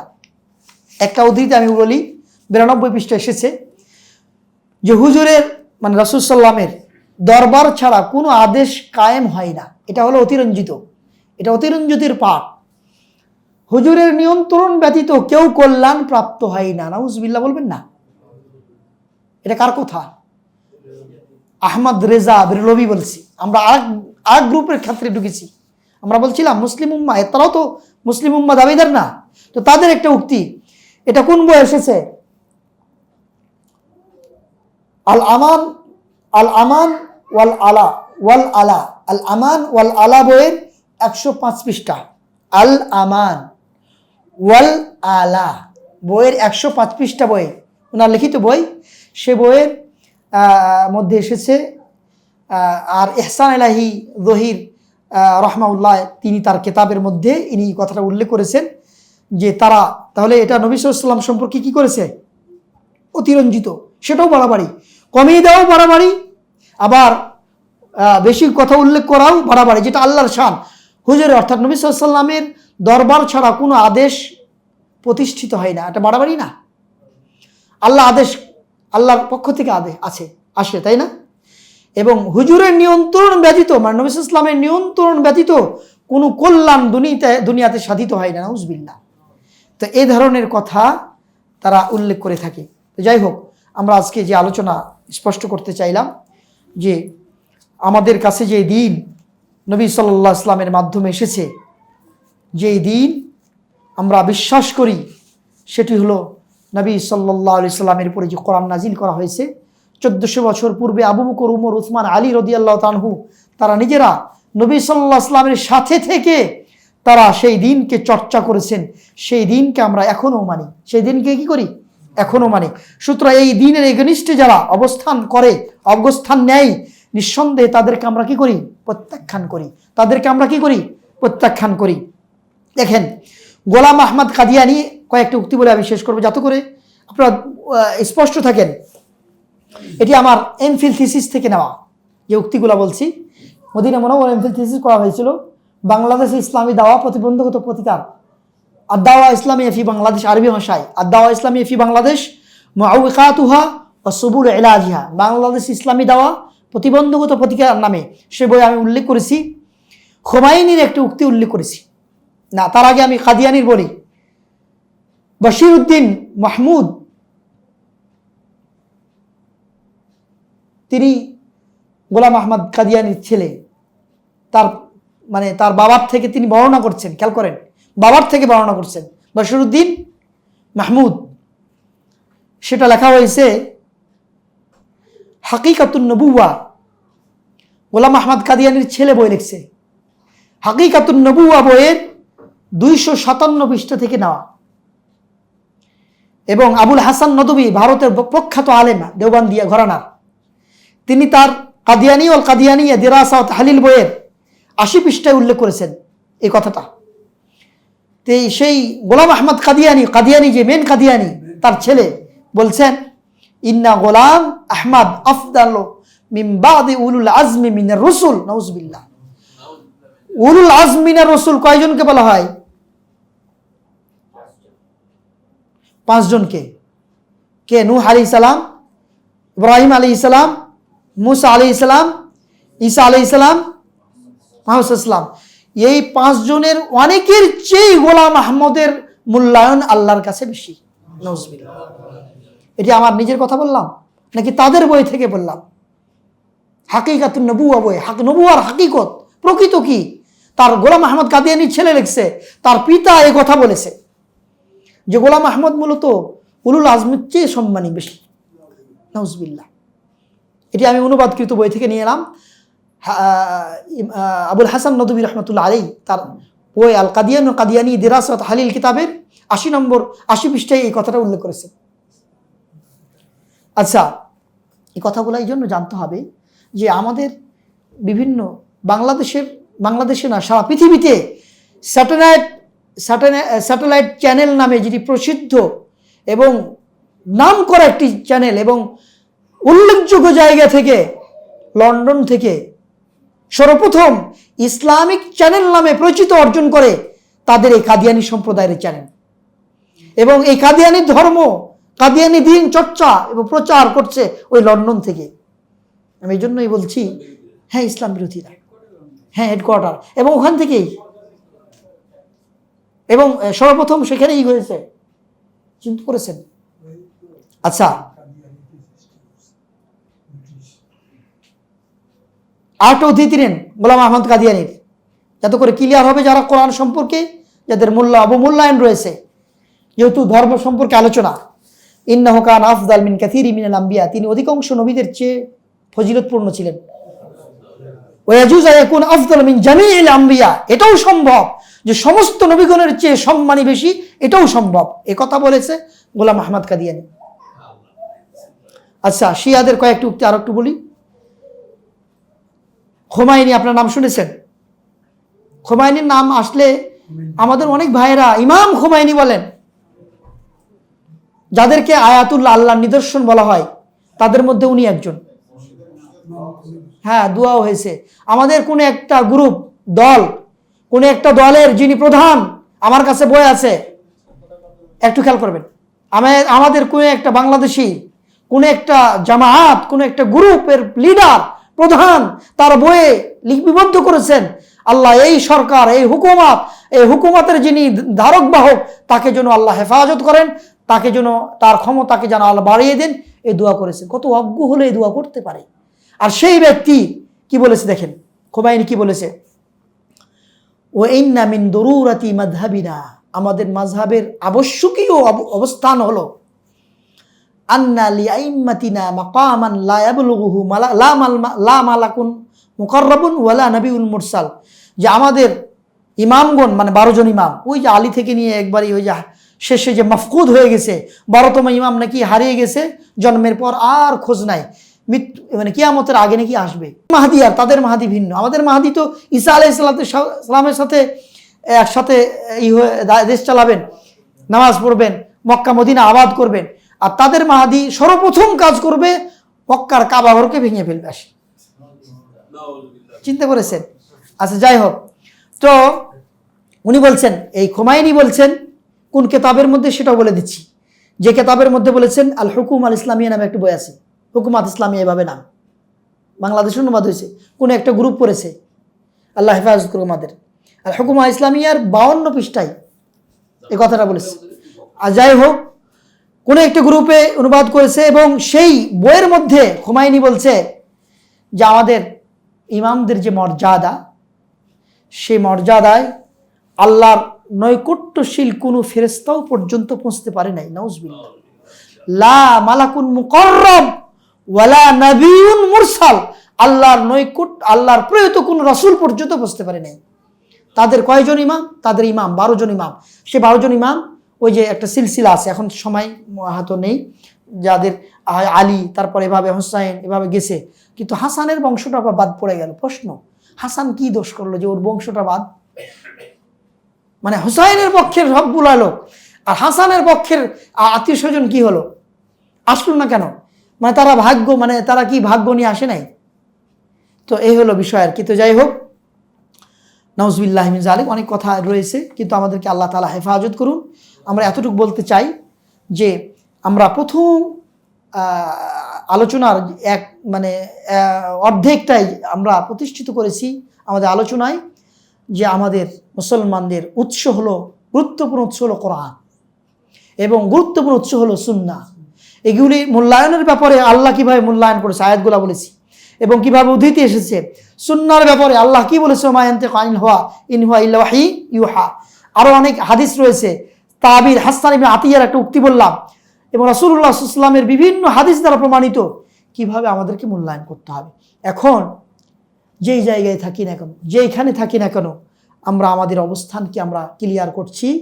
যে কোনো অবস্থান, বেদাতি অঞ্চলে থাকি, শিয়া সম্প্রদায়ের অঞ্চলে থাকি, রাফিদি সম্প্রদায় অঞ্চলে থাকি, কাদিয়ানি অঞ্চলে থাকি, যেখানেই থাকে না করো, আপনি যে অবস্থায় থাকে না করো, আপনার উৎস সম্পর্কে আপনার এই ধারণা পোষণ করতে হবে যে যেভাবে কোরআন এবং সুন্নাহ এসেছে। এর বিপরীত যদি কেউ করে, হয় আপনি কাদিয়ানিদের অবস্থানে অবস্থিত, মানে তাদের জায়গায় আপনি চলে গেছেন, অথবা শিয়া রাফিদি সম্প্রদায়ের জায়গাতে, অথবা বেরেলভি যে তাদের অবস্থান আহমদ রেজা খান, অথবা হয় অতিরঞ্জিত কিছু হয়েছে, অথবা কমের ক্ষেত্রে কমানো হয়েছে। রাসূলুল্লাহ সাল্লাল্লাহু আলাইহি ওয়াসাল্লামের সম্মান অনেক ক্ষেত্রে কমিয়ে দেওয়ার মাধ্যমে তাকে অবমাননা করা হয়েছে। কোনোটা আল্লাহ রাসূল সাল্লাল্লাহু আলাইহি ওয়াসাল্লামের শরীয়তের ক্ষেত্রে যে শরীয়ত নিয়ে এসেছেন, কোনোটাই গ্রহণযোগ্য নয়, কোনোটাই কি নাই, গ্রহণযোগ্য না। তাহলে আজকে যারা ফাতেমার নামে, ফাতেমাকে ভালোবাসার নামে যারা তাজিয়া মিছিল বা বিভিন্নভাবে বের করে, বিভিন্নভাবে আমাদেরকে ধোঁকা দেয়, আপনার সামনে এই আলোচনাগুলো এই জন্যই করলাম, লা নাখদা ওয়ালা নুখদা, আমরা কেউ যেন ধোঁকার শিকার না হই, আমাদের কেউ যেন ধোঁকা না দেয়, আমরাও যেন কাউকে ধোঁকা না দিই, ঠিক কিনা?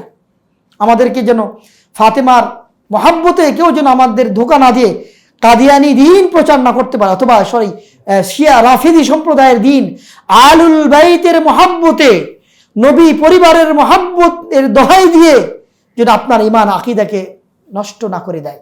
কিভাবে নষ্ট করবে? আপনাকে বলবে যে সামনে কথা বলাই তো হলো না, সামনে 10 মুহররম যখন আসবে, 10 মুহররমকে কেন্দ্র করে বলবে হুসাইনের এই মর্যাদা, হুসাইনের এই মর্যাদা। রাদিয়াল্লাহু তাআলার তো মর্যাদা আছেই। আল্লাহ রাসূল আল্লাহ রাসূল মানে জান্নাতের সর্দার বলেছেন তাদেরকে, তাই না? হাসান হুসাইনকে উল্লেখ করেছে, এর চেয়ে মর্যাদা আর কি? আমরা একটা মূল্যায়ন করি, একটা গুরুত্ব দিই। রাদিয়াল্লাহু আনহু, হাসান রাদিয়াল্লাহু আনহু, হুসাইন রাদিয়াল্লাহু আনহু, সিবতাই রাসূলুল্লাহ সাল্লাল্লাহু আলাইহি সাল্লাম, আল্লাহ রাসূল সাল্লাল্লাহু আলাইহি সাল্লামের 2 নাতি। তা বিশ্বাস করি এবং তাদের মহাব্বত করি। তাদের মহাব্বত করা, ভালোবাসা, ঈমান, এটাও আমরা মনে করি। তাদেরকে মহাব্বত করি, ভালোবাসি, কিন্তু এর অর্থ এই নয় তাদের মহাব্বতের দোহাই দিয়ে আরেকজন সাহাবীকে আপনি গালি দিবেন। গালি দেওয়া হচ্ছে না? ইয়াজিদের বাবাকে গালি দিচ্ছে। ইয়াজিদের বাবাকে মুআবিয়া রাদিয়াল্লাহু তাআলা আনহু কাতিব ওহী, ওহীর লেখক ছিলেন, ঠিক কি না? খালুল মুমিনিন, মুসলমানদের মামা বলা হয়, মুমিনদের মামা। তাহলে দেখেন, একটা আরেকটার সাথে জড়িত। আপনার মাঝে আসবে আলুল ভাই ফাতেমার মহাব্বত দিয়ে ঢুকতে ঢুকতে ঢুকতে আপনাকে নির্দিষ্ট কিছু মহাব্বত জায়গা তৈরি করে নিবে, দিয়ে অন্য সাহাবীদেরকে গালি দিবে, তখন আপনি ঈমান হারা হয়ে যাবেন, ঠিক কিনা? লা তাসুব্বু আসহাবি, নবী সাল্লাল্লাহু আলাইহি ওয়াসাল্লাম বলছেন আমার সাহাবাদের কি করো না, গালি দিও না। যাই হোক, আমরা চেয়েছিলাম 5টায় আলোচনা শুরু করেছিলাম, মনে করেছিলাম 6টায় শেষ করবো, 1 ঘন্টা, কিন্তু আমাদের প্রায় 6:45 মোটামুটি কাছে হয়ে গেছে, বা 40, প্রায় 1 ঘন্টা 40 মিনিট আমাদের আলোচনা হয়েছে। যদিও চেয়েছিলাম যে 1 ঘন্টার মধ্যে শেষ করব, কথায় কথায় বিভিন্ন জায়গায় আমি প্রবেশ করে ফেলছি, বিভিন্ন উদ্ধৃতি এসে গেছে, তারপর অনেক নোট আপনি দেখতে পেয়েছেন, নোট নিয়ে আসছি। সময় সুযোগে আরও অনেক কথা হবে ইনশাআল্লাহ, পাশেই যেহেতু আসি। আল্লাহ তাআলা আমাদের কবুল করুন, আপনাদের বসা আশা আমাদের মা বোন সকলকে যেন কবুল করেন, আমিন। প্রত্যেকটা মুহূর্তকে যেন দ্বীন ইসলাম শিক্ষার জন্য কবুল করেন, আমিন।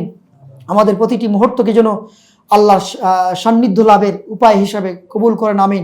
পরকালের পাথে হিসাবে যেন আমাদের এই বসাটাকে কবুল করেন, আমিন।